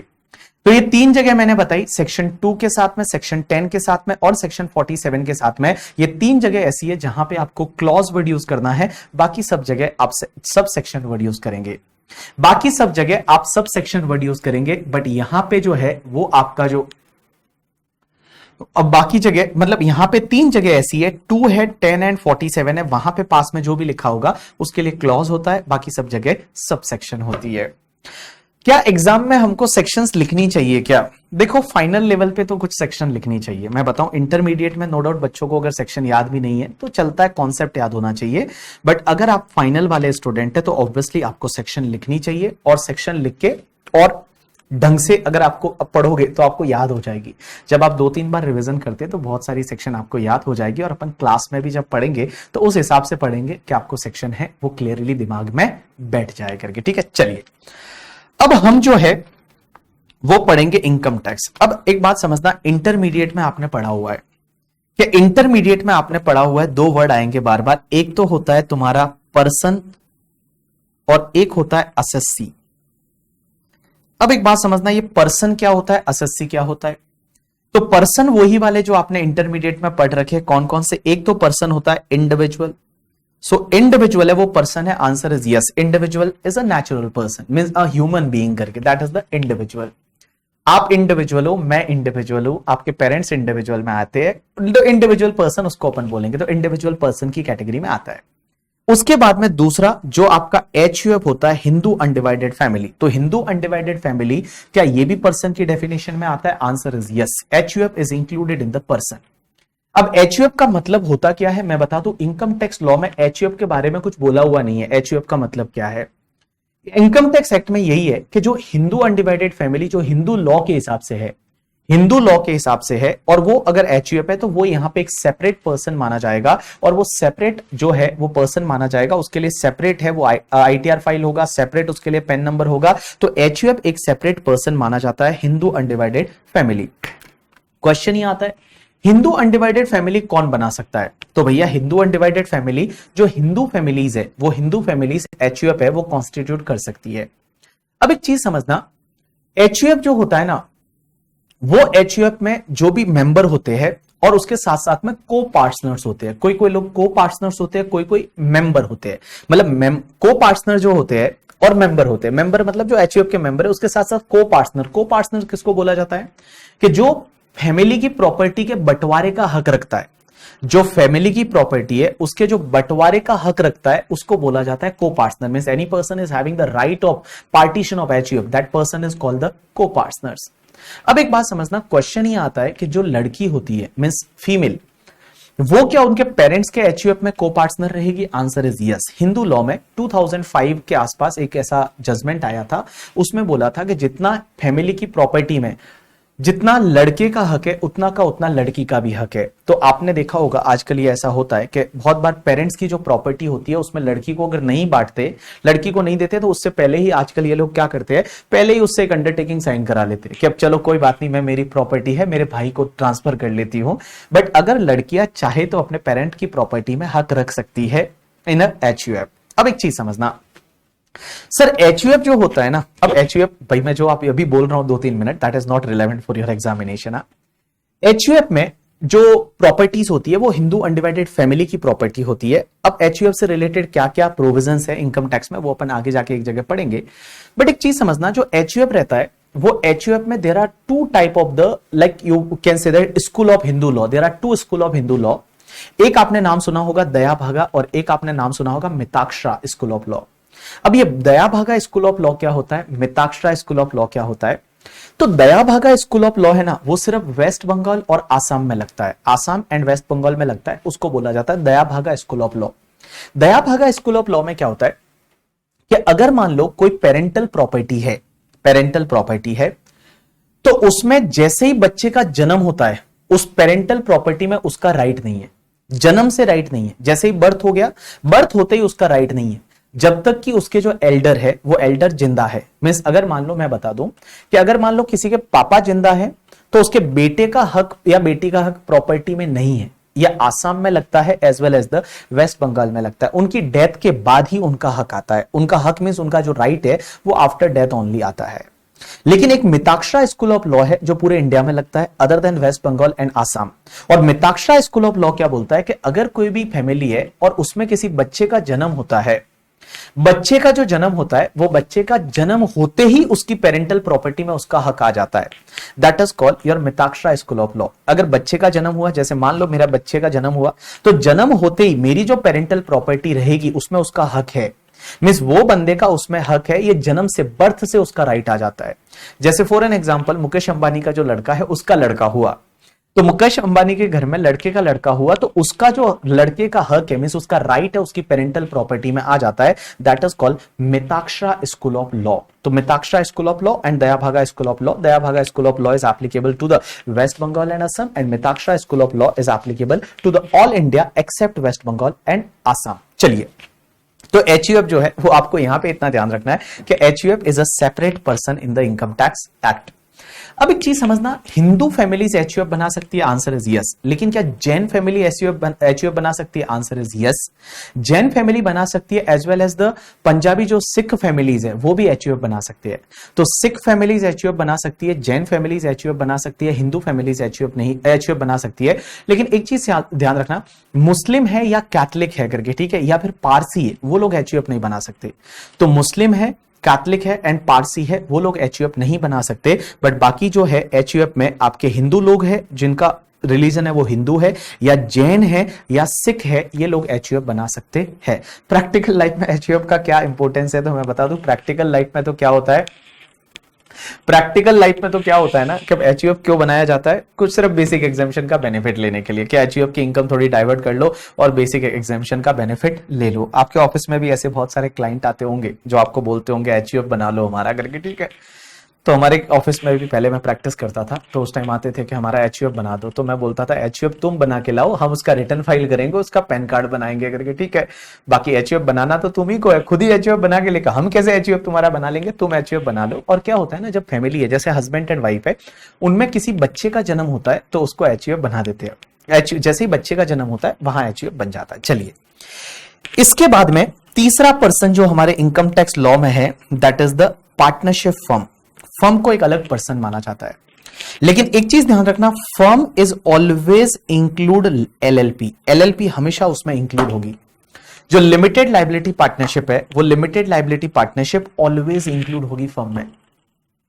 मैं आपको डे वन पे ही बता रहा हूं कि जो भी तुम्हारी पार्टनरशिप फर्म है ना और एलएलपी, इनकम टैक्स में दोनों सेम है, कोई फर्क नहीं है। इनकम टैक्स के लिए both are same, partnership firm as well as the LLP. सिर्फ फर्क एक दो जगह आएगा, जहां जो मैं आपको बताऊंगा। एक तो फर्क आएगा, आगे जाके हम देखेंगे कि एक तो आपका फर्क आपको देखने को मिलेगा 44 एडी सेक्शन में और 44 एडीए सेक्शन में, जो प्रिजम्पटिव बेसिस टैक्सेशन वाली सेक्शन होती है ना, 6% 8% वाली, वो सेक्शन पार्टनरशिप फर्म ले सकती है बट एलएलपी नहीं ले सकती।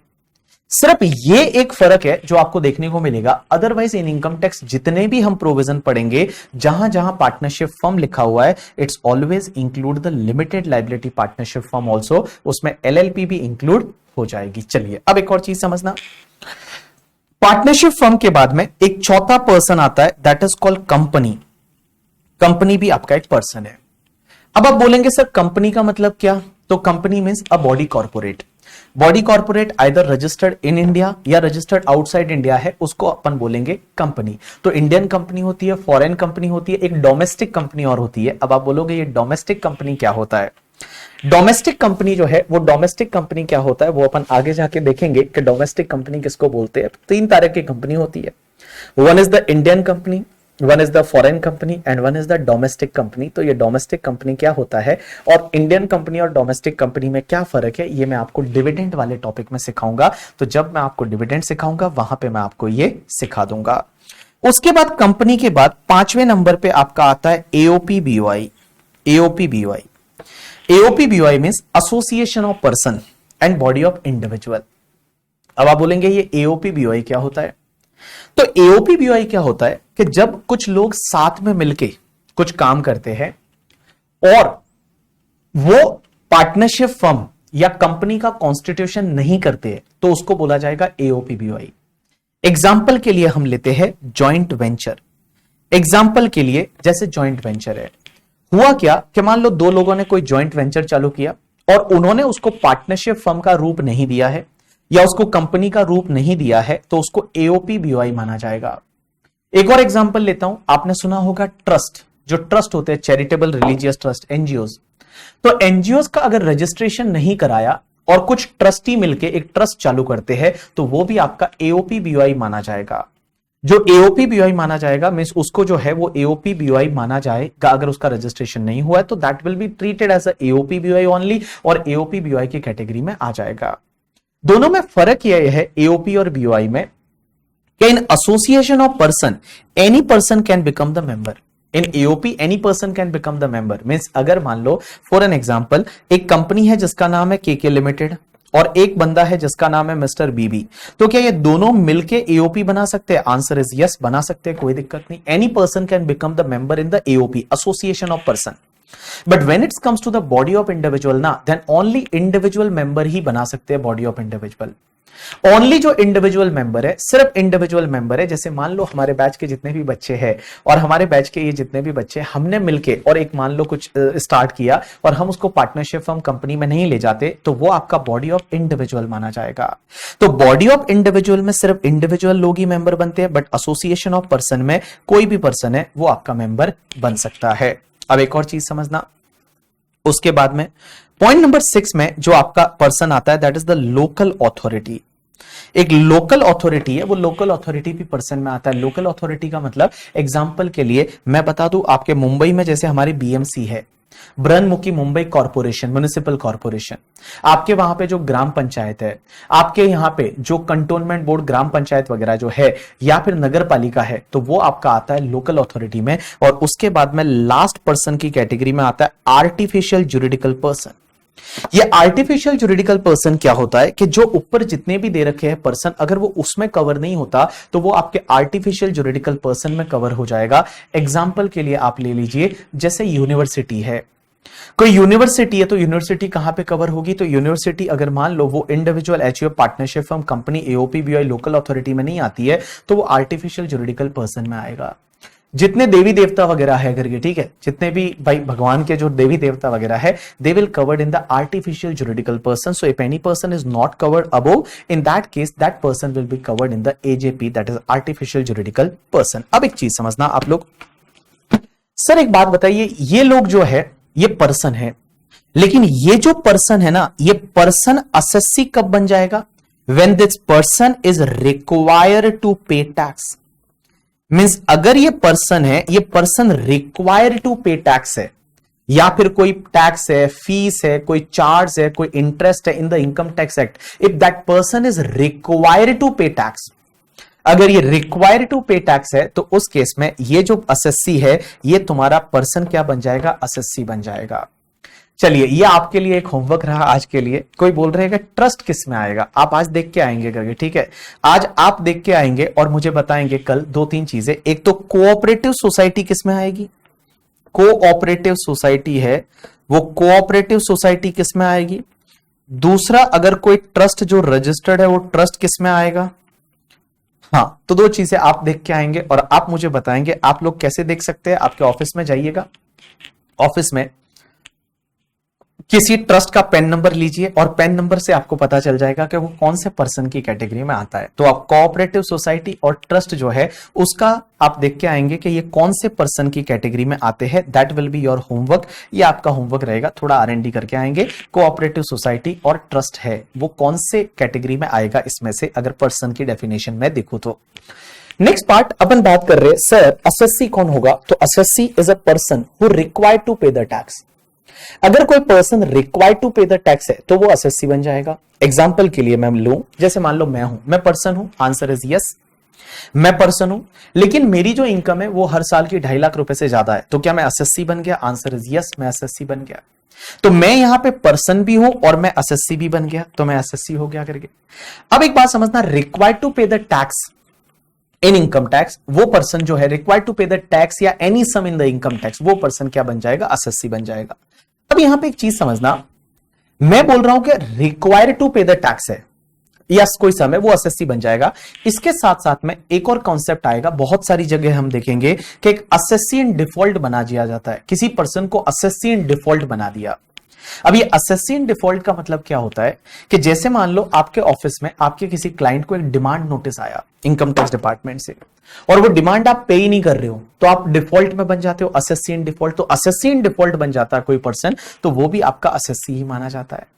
तो एसएससी की डेफिनेशन में क्या आएगा? Any person who required to pay tax or any sum under the income tax law, that person is called assessee. या if any person is declared as assessee in default, अगर कोई person है वो SSC in default है, तो वो person भी क्या बन जाएगा? तुम्हारा एसएससी है, वो एसएससी बन जाएगा। You got my point or not? You understood my point or not? Yes sir, we have understood your point. चलिए अब एक और चीज समझना, इधर देखिए, इधर देखिए, मेरी तरफ देखिए, मेरी तरफ देखिए, मेरी तरफ देखिए। तो मैं ऐसा बोल दूं कि all assessees are person but all persons are not SSC.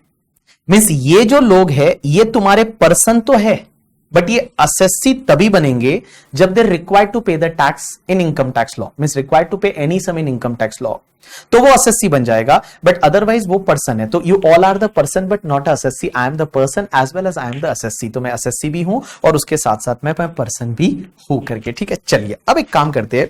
Sir एक बात बताइए, ये सब्जेक्ट में हम क्या सीखने वाले हैं? तो ये सब्जेक्ट में हम सीखेंगे कि सबसे पहले किसी भी पर्सन की इनकम निकालना और उस इनकम पे टैक्स निकालना, उस इनकम पे इनकम निकालना और उस इनकम पे टैक्स निकालना। इनकम कैसे निकालते हैं? तो इनकम में हमारे इनकम टैक्स में 5 हेड ऑफ इनकम होते हैं, इंटरमीडिएट में पढ़ा हुआ है। सबसे पहला इनकम फ्रॉम सैलरी है, सैलरी के बाद हाउस प्रॉपर्टी है, उसके बाद बिजनेस प्रोफेशन है, कैपिटल गेन है और अदर सोर्सेज है। ये जो 5 हेड होते हैं ना, इस हेड की जो टोटल होती है उसको ग्रॉस टोटल इनकम बोलते हैं। ग्रॉस टोटल इनकम में से आप कुछ डिडक्शन अंडर चैप्टर 6A है वो आप लेस कर देंगे, तो आपके पास बच जाएगा नेट टैक्सेबल इनकम। और ये जो नेट टैक्सेबल इनकम है ना, इस नेट टैक्सेबल इनकम पे आपको टैक्स है वो पे करना रहेगा। ये जो नेट टैक्सेबल इनकम है वो नेट टैक्सेबल इनकम पे आपको टैक्स पे करना रहेगा। अब एक चीज समझना, हम बहुत बार पढ़ते टाइम 2 वर्ड यूज करेंगे, one is the previous year or one is the assessment year. तो देखिए हमारे इनकम टैक्स में ईयर कैसे होता है, तो मैं बता दूं ईयर जो है एक हो, आपका ईयर हो सकता है कैलेंडर ईयर, बट मैं बता दूं कैलेंडर ईयर जो है उसका अपने यहां पे कोई रिलेवेंस नहीं है। Calendar year means January to December, उसका कोई रिलेवेंस नहीं। हमारे यहां पे चलता है फाइनेंशियल ईयर, फाइनेंशियल ईयर करके, ठीक है, फाइनेंशियल ईयर। सो हमारे यहां पे फाइनेंशियल ईयर चलता है।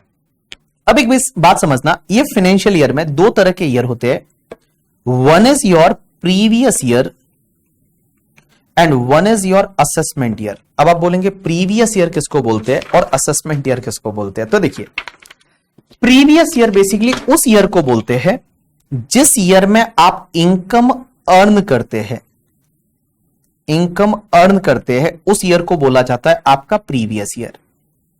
और असेसमेंट ईयर किसको बोलते हैं? जिस ईयर में उस इनकम पे आप टैक्स पे करते हैं, means you can say that the like year in which person पे द टैक्सेस। पे द टैक्सेस का मतलब टैक्स पे करते हैं, उसका असेसमेंट होता है, आप रिटर्न फाइल करते हैं, that is called your assessment year.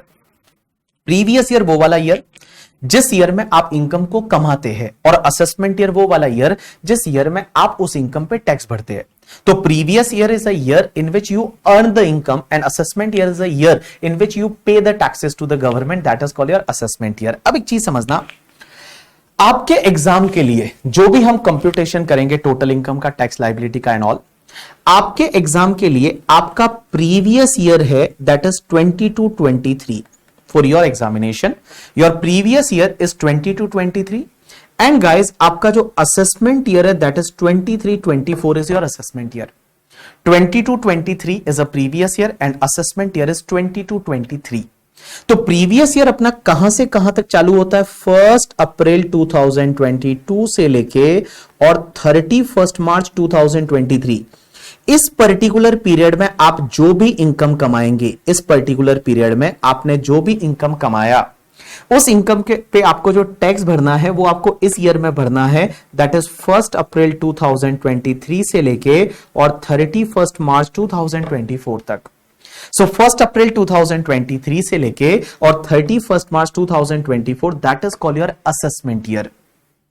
So for your examination guys, your previous year is 20 to 23, assessment year is 23-24। Means अपन जो इनकम कमा रहे हैं वो इस पर्टिकुलर पीरियड में जो इनकम अर्न किया 1 अप्रैल 2022 से लेके और 31 मार्च 2023 तक, इस बीच में जितना भी आपने इनकम अर्न किया उस पे टैक्स आपको इस पीरियड में भरना पड़ेगा। उस पीरियड में आपको रिटर्न भरना है, असेसमेंट है वो आपका उस पीरियड में होगा। तो जब भी मैं बोलूं प्रीवियस ईयर 20 to 23 या असेसमेंट ईयर 23-24, में एक ही बात कर रहा हूं, मैं उसी ईयर की बात कर रहा हूं। तो मैं प्रीवियस ईयर 20 to 23 बोलूं या असेसमेंट ईयर 23-24 बोल दूं, इसका मीनिंग सेम है।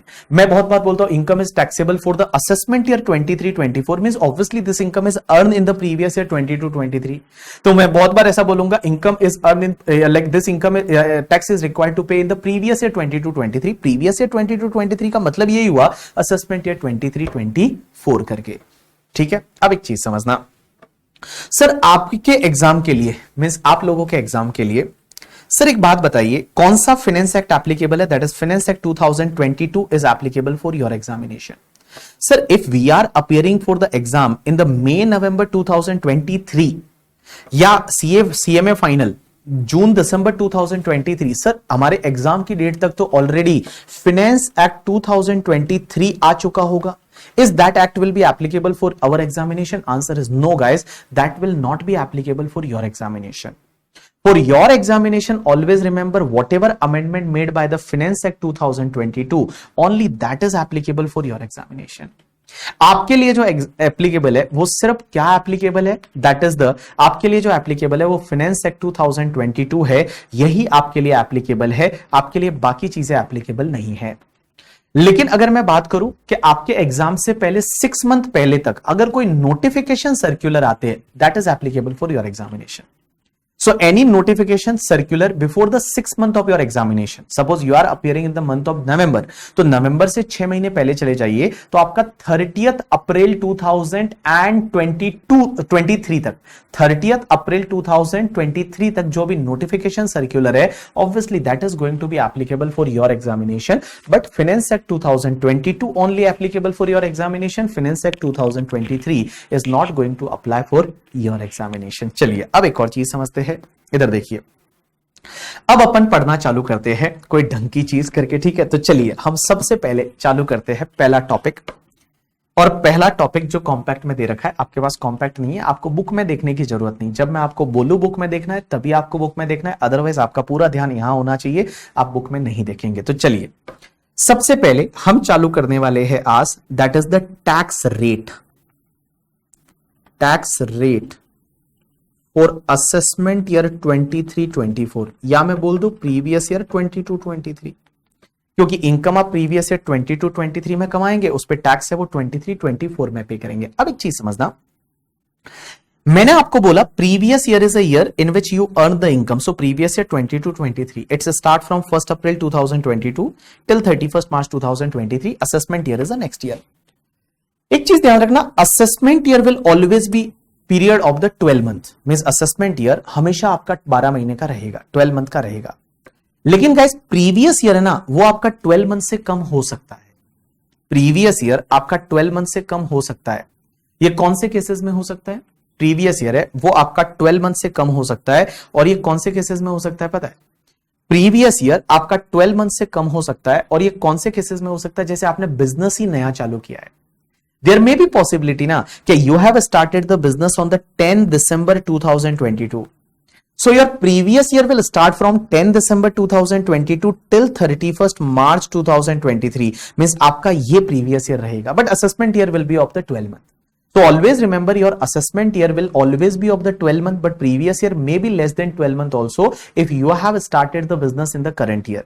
मींस अगर आपने बिजनेस नया चालू किया है या बिजनेस आपने करंट ईयर में स्टार्ट किया है या कोई नया सोर्स ऑफ इनकम इस साल में आया है, तो आपका प्रीवियस ईयर है वो 12 मंथ से कम का हो सकता है करके, ठीक है? But assessment year will always be of the 12 month. चलिए अब एक और चीज समझना, हम पढ़ना चालू कर रहे हैं, that is the tax rate for the assessment year 23-24. Sir एक बात बता दीजिए, हमारे एग्जाम के लिए टैक्स रेट है वो टैक्स रेट क्या रहेगा? तो मैं बताऊं, देखिए सबसे पहली चीज, टैक्स रेट है ना वो इनकम टैक्स में दो तरह की होती है.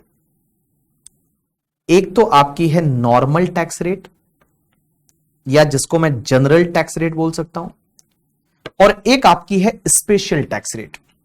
तो सबसे पहले एक तो होती है जनरल टैक्स रेट और एक तुम्हारी होती है स्पेशल टैक्स रेट. अब आप बोलेंगे स्पेशल टैक्स रेट क्या होता है? स्पेशल टैक्स रेट है ना, ये आपके इनकम टैक्स में एक चैप्टर में दे रखी है जिसका नाम है चैप्टर नंबर 12 करके. एक चैप्टर होता है इनकम टैक्स एक्ट का, चैप्टर 12, और चैप्टर 12 में स्पेशल टैक्स रेट दे रखी है. अब आप बोलेंगे स्पेशल टैक्स रेट का मतलब क्या? तो जैसा आपने कभी सुना होगा कि जो लॉन्ग टर्म कैपिटल गेन है ना, उस पर 20% की रेट से टैक्स लगता है. लॉन्ग टर्म कैपिटल गेन पे 20% की रेट से टैक्स लगता है. ये एक स्पेशल टैक्स रेट है. या फिर आपने सुना होगा short term capital gain 111A वाला शेयर मार्केट में होता है, उस पर 15% टैक्स लगता है. एज वेल एज आपने ये भी सुना होगा कि अगर वो long term capital gain 112A वाला है तो उस पर आपका 10% की रेट से टैक्स लगता है। आपने कभी सुना होगा कि विनिंग की इनकम्स होती है ना, उस विनिंग्स की इनकम पे 30% की रेट से टैक्स लगता है।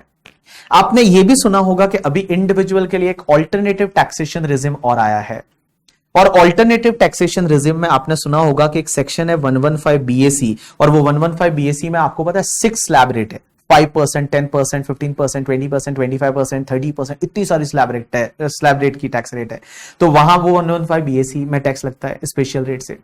एज वेल एज द आपने सुना होगा आजकल कंपनी के पास में एक ऑप्शन होता है 115BAA में वो 22% टैक्स भर सकती है। तो ये सब तुम्हारी जो है ना ये स्पेशल टैक्स रेट है, और बाकी वाली जो टैक्स रेट है वो जनरल टैक्स रेट है। आज जो हम पढ़ने वाले हैं वो जनरल टैक्स रेट पढ़ने वाले हैं, हम स्पेशल टैक्स रेट नहीं पढ़ने वाले। आज जो है वो हम क्या पढ़ने वाले हैं करके, ठीक है, वो स्पेशल टैक्स रेट नहीं पढ़ने वाले, हम लोग जो है वो जनरल टैक्स रेट पढ़ने वाले हैं। तो today we are going to start with the general tax rate. हम जनरल टैक्स रेट पढ़ने वाले हैं, स्पेशल टैक्स रेट हम लेटर पार्ट में पढ़ेंगे टॉपिक्स के साथ साथ में। तो जैसे जैसे टॉपिक्स पढ़ेंगे उसके साथ साथ में हम स्पेशल टैक्स रेट पढ़ेंगे। स्पेशल टैक्स रेट है वो हम टॉपिक्स के साथ साथ में पढ़ेंगे, यहां पे नहीं पढ़ने वाले अभी हम सिर्फ जनरल टैक्स रेट पढ़ेंगे। तो चलिए चालू करते हैं जनरल टैक्स रेट। जो जनरल टैक्स रेट अभी as amended by finance act 2022, तो सर जनरल टैक्स रेट कहां दे रखी है? आप बोलोगे स्लैब रेट से टैक्स लगेगा, ये कहां लिखा हुआ है सर? ये फाइनेंस एक्ट में लिखा होता है। तो ये जो स्पेशल टैक्स रेट है ना, ये तो आपके इनकम टैक्स एक्ट में दे रखी है, बट जनरल टैक्स रेट होती है ना, ये जनरल टैक्स रेट आपके फाइनेंस एक्ट में दे रखी होती है। तो फाइनेंस एक्ट 2022 में जनरल टैक्स दे रखी है, टैक्स रेट्स दे रखी है। तो चलिए आज अपन जनरल टैक्स रेट चालू करते हैं। जनरल टैक्स रेट में एक चीज ध्यान रखना, सबसे पहले in case of the individual, in case of the individual, in case of the HUF, in case of partnership firm, in case of the in case of individual, HUF, AOP, BOI and artificial juridical person, ये 5 लोग जो है ना, ये 5 लोग कौन कौन? Individual, HUF, AOP, BOI, artificial juridical person. ये जो 5 लोग है ना, इनके केस में आपको टैक्स कैसे लगेगा? तो आपको देखना है कि सबसे पहले टोटल इनकम कितना है। तो टोटल इनकम जो अप टू 2,50,000 तक रहेगा उस पे बेटा कोई भी टैक्स नहीं लगेगा। मींस 2,50,000 तक की इनकम है उस पे कोई भी टैक्स नहीं लगेगा, और इसको लॉ में बोला जाता है बेसिक एग्जेम्पशन। लॉ में बेसिक एग्जेम्पशन वर्ड यूज नहीं करते, बट हम इसको बोलेंगे बेसिक एग्जेम्पशन।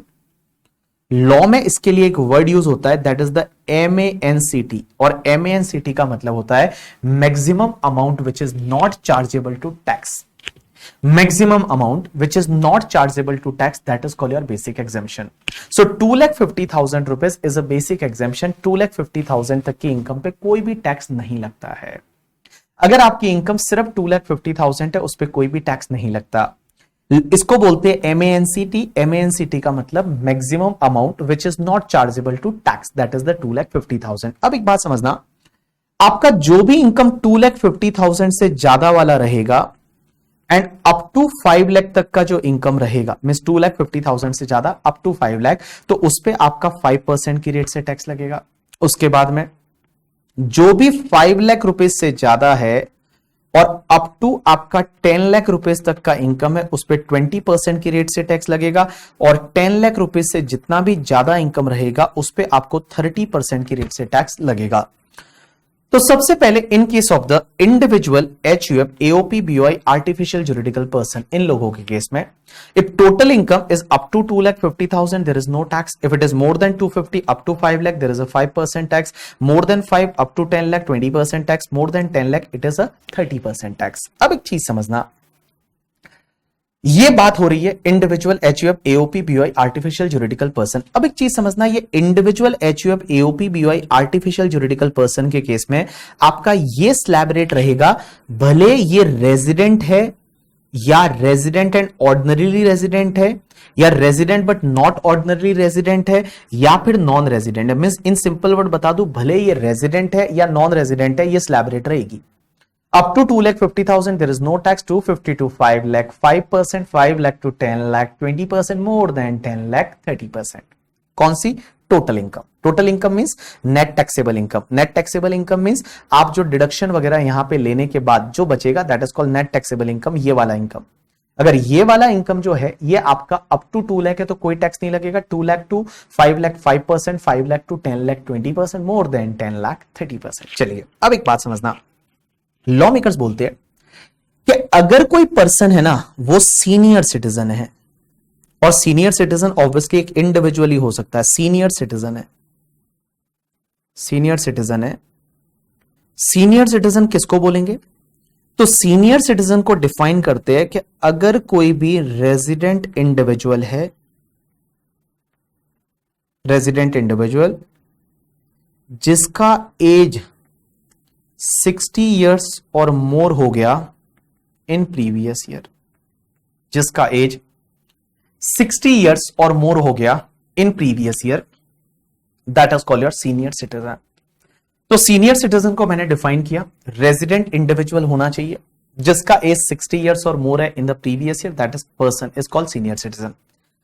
अब एक चीज समझना, सीनियर सिटीजन के केस में बेटा अप टू 3 लाख तक आपको कोई टैक्स नहीं लगता। Means up to 3 lakh is a basic exemption, 3 lakh तक उस पर कोई टैक्स नहीं लगता।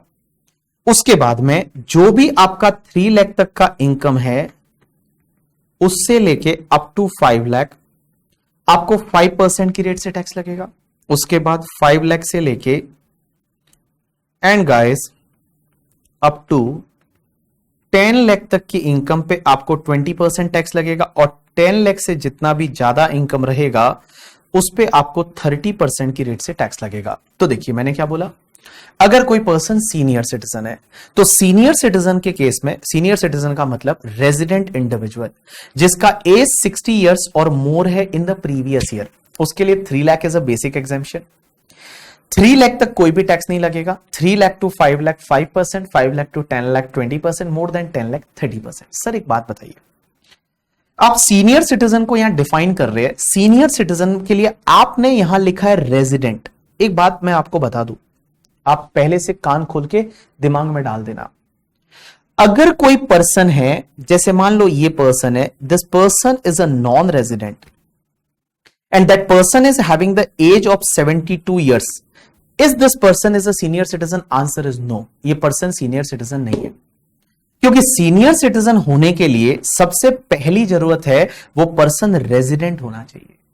तो अगर कोई पर्सन है, जैसे इस पर्सन का नाम है mister Sam, Sam is a non resident and his age is a 72 years, उसके लिए बेसिक एग्जेम्पशन कितना रहेगा? 3 लाख का रहेगा या फिर 2,50,000 का रहेगा? राइट आंसर इज 2,50,000 रहेगा। राइट आंसर इज 2,50,000 रहेगा, because Sam is a non resident. Non resident whatever the age, that person can not be treated as a senior citizen, उसको सीनियर सिटीजन नहीं माना जाएगा। तो देखिए मैंने क्या बोला, नॉन रेजिडेंट अगर किसी का एज 72 इयर्स है तो भी वो सीनियर सिटीजन नहीं है, that person is not a senior citizen, because they use the word in the senior citizen resident individual age 60 years or more in a previous year, age 60 years or more in the previous year. अब एक चीज समझना, sir आप बोल रहे हैं as 60 years or more in the previous year, answer is yes. Now sir 60 years or more in previous year, previous year means our previous year 22-23, our previous year is a 22-23, so in this previous year if age is cross 60 years or more, in that case that person will be treated as senior citizen. Now guys एक example लेते हैं, इधर देखिए, जैसे एक बंदा है जिसका नाम है मिस्टर काका, ये बंदा है जिसका नाम है मिस्टर काका, ये काका का फोटो बना देता हूं। अब मेरी ड्राइंग अच्छी नहीं हो तो ऐसे बुरा मत मानना, ठीक है? वाओ काका। अब एक बात समझना, ये जो काका है इसका डेट ऑफ बर्थ है, वो डेट ऑफ बर्थ है 1 अप्रैल 1963, मीन्स 1 अप्रैल 1963 का बर्थ है, मीन्स बड़ा पुराना आदमी है। अब एक बात समझिए, ये बंदा अपना 60th बर्थडे सेलिब्रेट कर रहा है, 60th बर्थडे सेलिब्रेट कर रहा है। वो कौन सी डेट को करेगा? नॉर्मली आप अपना बर्थडे उसी दिन सेलिब्रेट करते हो जिस दिन आपका बर्थ हुआ था, आंसर इज यस। तो एक बात बताइए, अगर आप यहां पे 60 इयर्स काउंट करेंगे तो 40 इयर्स तो वो और बाकी 20 इयर्स ये, तो ये 60th बर्थडे सेलिब्रेट कर रहा है, ये सेलिब्रेट कर रहा है 1 अप्रैल 2023 को। इस डेट को ये 60th बर्थडे सेलिब्रेट कर रहा है। लोग इसको हैप्पी बर्थडे बोलने आए हैं। Senior citizen 60th birthday celebrate कर रहा है 1 अप्रैल 2023 को। अब एक बात समझिए, my question to all of you, अपना जो प्रीवियस ईयर है वो प्रीवियस ईयर कौन सा है? 22-23। So previous year 22-23 will start from 1st April 2022 and it will end by 31st March 2023।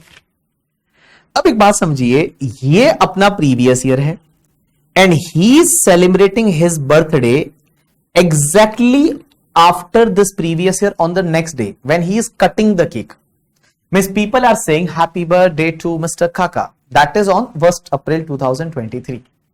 मेरा क्वेश्चन आप लोगों से यह है, मेरा क्वेश्चन आप लोगों से यह है कि सर एक बात बताइए, जब ये 60th बर्थडे इस डेट को सेलिब्रेट कर रहा है तो 60 ईयर का एज कंप्लीट हुआ कब माना जाएगा?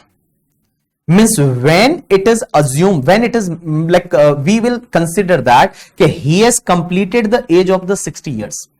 मीन्स 60 ईयर कौन सी डेट को एज कंप्लीट हुआ माना जाएगा? मीन्स 1 अप्रैल को 60 ईयर्स कंप्लीट हुआ माना जाएगा या फिर लास्ट डेट को, मींस 31 मार्च 2023 को 60 इयर्स है वो कंप्लीट माना जाएगा। मींस आपकी एज जो है वो 60 इयर्स कब कंप्लीट मानी जाएगी?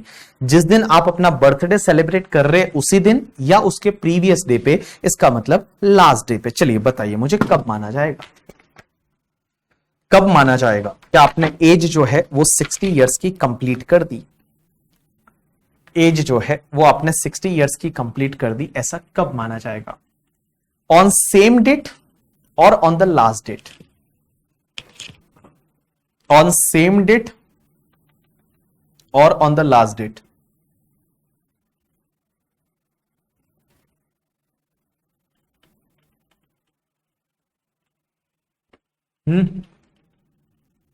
चलिए, so I am getting the lots of answer. Many people are saying 31st March last date. Vidita, many people says that can no sir on the same date. So what is the right answer? Some people say same date, some people say last date. Right answer मैं आपको बताऊं, right answer is ये मसला जो था, ये जो मामला था, ये सुप्रीम कोर्ट तक गया और सुप्रीम कोर्ट ने फिर एक केस में जजमेंट दिया और सुप्रीम कोर्ट बोलती है कि 60 इयर्स जो एज है वो कंप्लीट मानी जाती है जब भी आप किसी पर्टिकुलर टाइम को कंप्लीट मानोगे ऑन द लास्ट डेट। जैसे मैं एक एग्जांपल लेता हूं, जैसे फॉर एन एग्जांपल एक 17 जुलाई 2022 से कोई चीज चालू हुई तो आप इसको ईयर 1 ईयर कंप्लीट कब मानेंगे? तो मैं बोलूं 1 ईयर कंप्लीट माना जाएगा ऑन द 16 जुलाई 2023। सो कोई चीज स्टार्ट हुई इस डेट को 17 July 2022. So can I say that year will be completed by the 16 July 2023? So here Supreme Court says that his date of birth was 1st April 1963. So he has completed the age of the 60 year on the 31st March 2023. He has completed the age of 60 years on 31st March 2023. It means on the last day only. On the last day only, he has completed the age of the 60 year. It means in current year, he is going to get the benefit of the enhanced basic exemption of the 3 lakh. Means यहां पे बेटा इस year में उसको 3 लाख का basic exemption का benefit यहां पे मिल जाएगा। यहां पे उसको 3 लाख का बेसिक एग्जेम्पशन का बेनिफिट इसको मिल जाएगा। मींस 3 लाख का बेसिक एग्जेम्पशन का बेनिफिट इसको इसी साल में मिल जाएगा। इस काका को यहां पे बर्थडे सेलिब्रेट कर रहा है 60th on this date, but he has completed the age of the 60 years on 31st March 2023 only. तो बेटा इस प्रीवियस ईयर में उसकी एज कंप्लीट हो गई 60 इयर्स की, तो इसको हायर बेसिक एग्जेम्पशन का बेनिफिट इसी साल में मिल जाएगा, कोई दिक्कत नहीं है। तो ये चीज आप याद रखना, बिकॉज कुछ क्वेश्चन ऐसे रहेंगे जिसमें एग्जामिनर ऐसा पूछ सकता है, एग्जामिनर जो है वो एग्जामिनर ऐसा पूछ सकता है कि ये जो बंदा है मिस्टर काका है, काका का लाइक डेट ऑफ बर्थ ये है और आपको इस साल का टैक्स कैलकुलेट करना है, तो ऑब्वियसली आप यहां पे हायर बेसिक एग्जामिशन का बेनिफिट लेंगे। चलिए उसके बाद में अपन आगे बढ़ते हैं और अपन बात करते हैं लॉ मेकर्स ने टैक्स रेट दिया सुपर सीनियर सिटीजन के लिए, सुपर सीनियर सिटीजन। अब आप बोलेंगे सुपर सीनियर सिटीजन क्या होता है?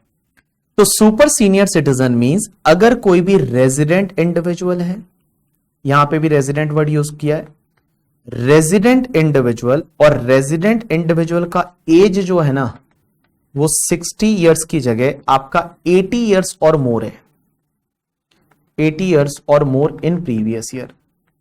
तो प्रीवियस ईयर में अगर उसका एज है वो 80 इयर्स या उससे ज्यादा है तो उसको बोलेंगे सुपर सीनियर सिटीजन।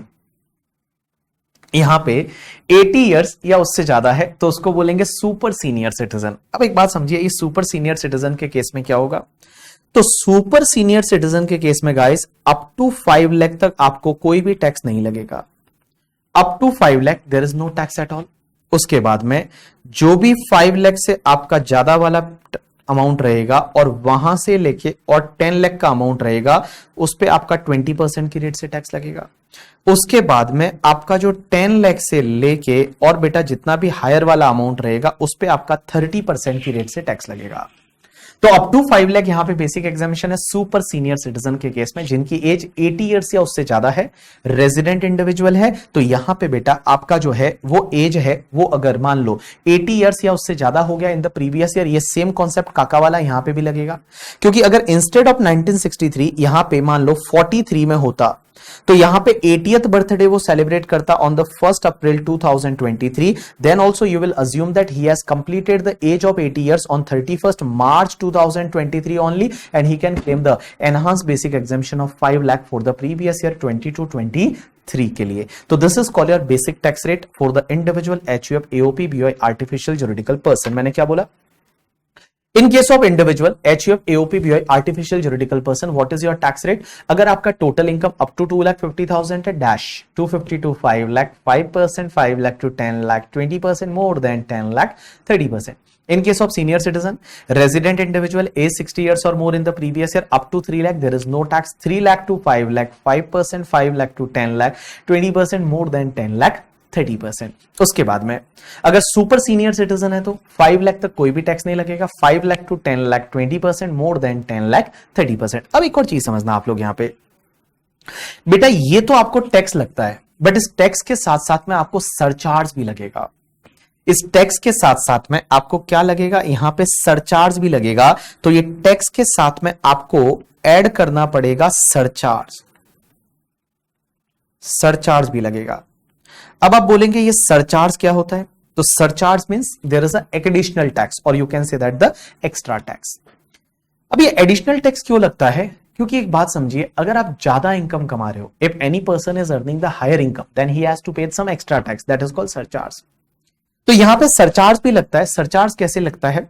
तो individual HUF AOP BOI artificial juridical person, अपन इन लोगों की बात कर रहे हैं, तो इनके केस में सरचार्ज कैसे लगता है? Surcharge depends on your total income, कि आपका टोटल इनकम कितना है।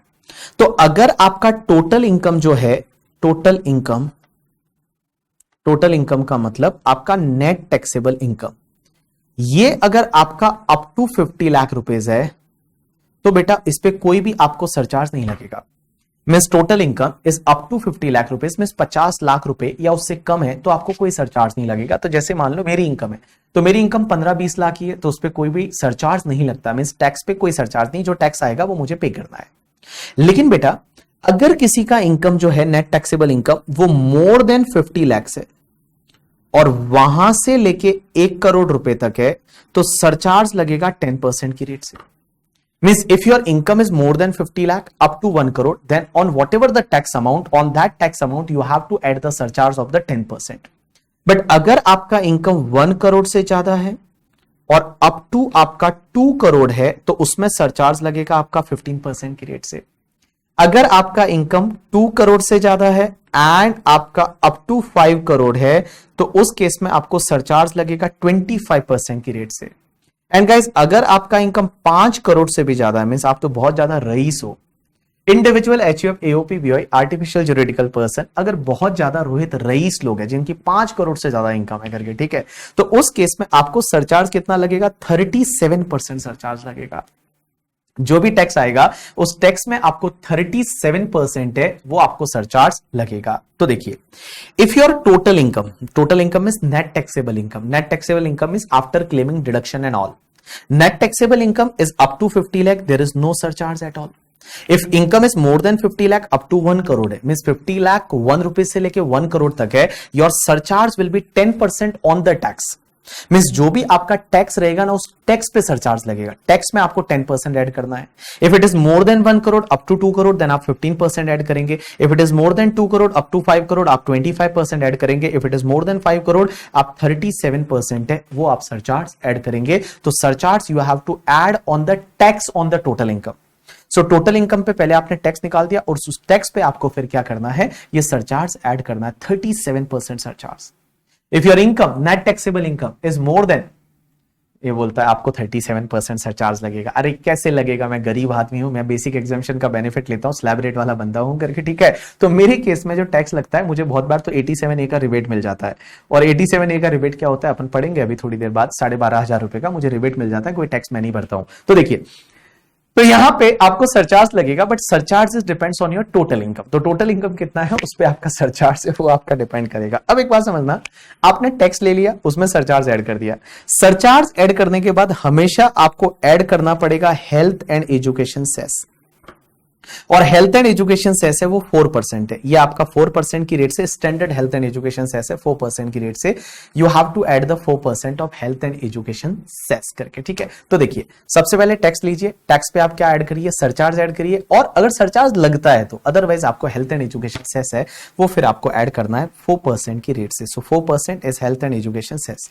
अब आप बोलेंगे इनकम टैक्स है वो आप गवर्नमेंट किसी भी पर्पस के लिए यूज कर सकती है, सरचार्ज भी किसी भी पर्पस के लिए यूज कर सकती है, but health and education cess है ना, ये सेस स्पेसिफिक पर्पस के लिए कलेक्ट किया जाता है। मींस अगर हेल्थ एंड एजुकेशन सेस है तो ये वाला अमाउंट जो गवर्नमेंट है वो सिर्फ हेल्थ एंड एजुकेशन सेस के लिए ही, एजुकेशन के लिए ही यूज कर सकती है। तो जो सेस वाला अमाउंट जो गवर्नमेंट कलेक्ट करती है ना, that is utilized towards the specific purpose only, that is health and education. But guys, surcharge and income tax का अमाउंट है वो गवर्नमेंट चाहे जहां पे यूज कर सकती है, गवर्नमेंट की मर्जी करके, गवर्नमेंट की जो मर्जी जहां चाहे वहां पे यूज कर सकती है। ठीक है। चलिए, अब हम एक काम करते हैं, आप लोगों के लिए एक छोटा सा ब्रेक लेते हैं और ब्रेक के बाद फिर अपन कंटिन्यू करेंगे। तो आप लोगों के लिए अपन एक छोटा सा ब्रेक लेते हैं। ब्रेक मतलब अपना 10 मिनट का ब्रेक होगा, हर बार 10 मिनट का ब्रेक होगा। और 10 मिनट के ब्रेक में आप ब्रेक में जो भी चाय पीते हैं, कॉफी पीते हैं, पानी पीते हैं, जो पीना है वो पी लीजिए, आराम करिए 10 मिनट। और 10 मिनट के बाद फिर वापस अपन कंटिन्यू करेंगे। So you have break for 10 minutes. After 10 minutes we will start with this part. इसके आगे हम ब्रेक के बाद कंटिन्यू करेंगे।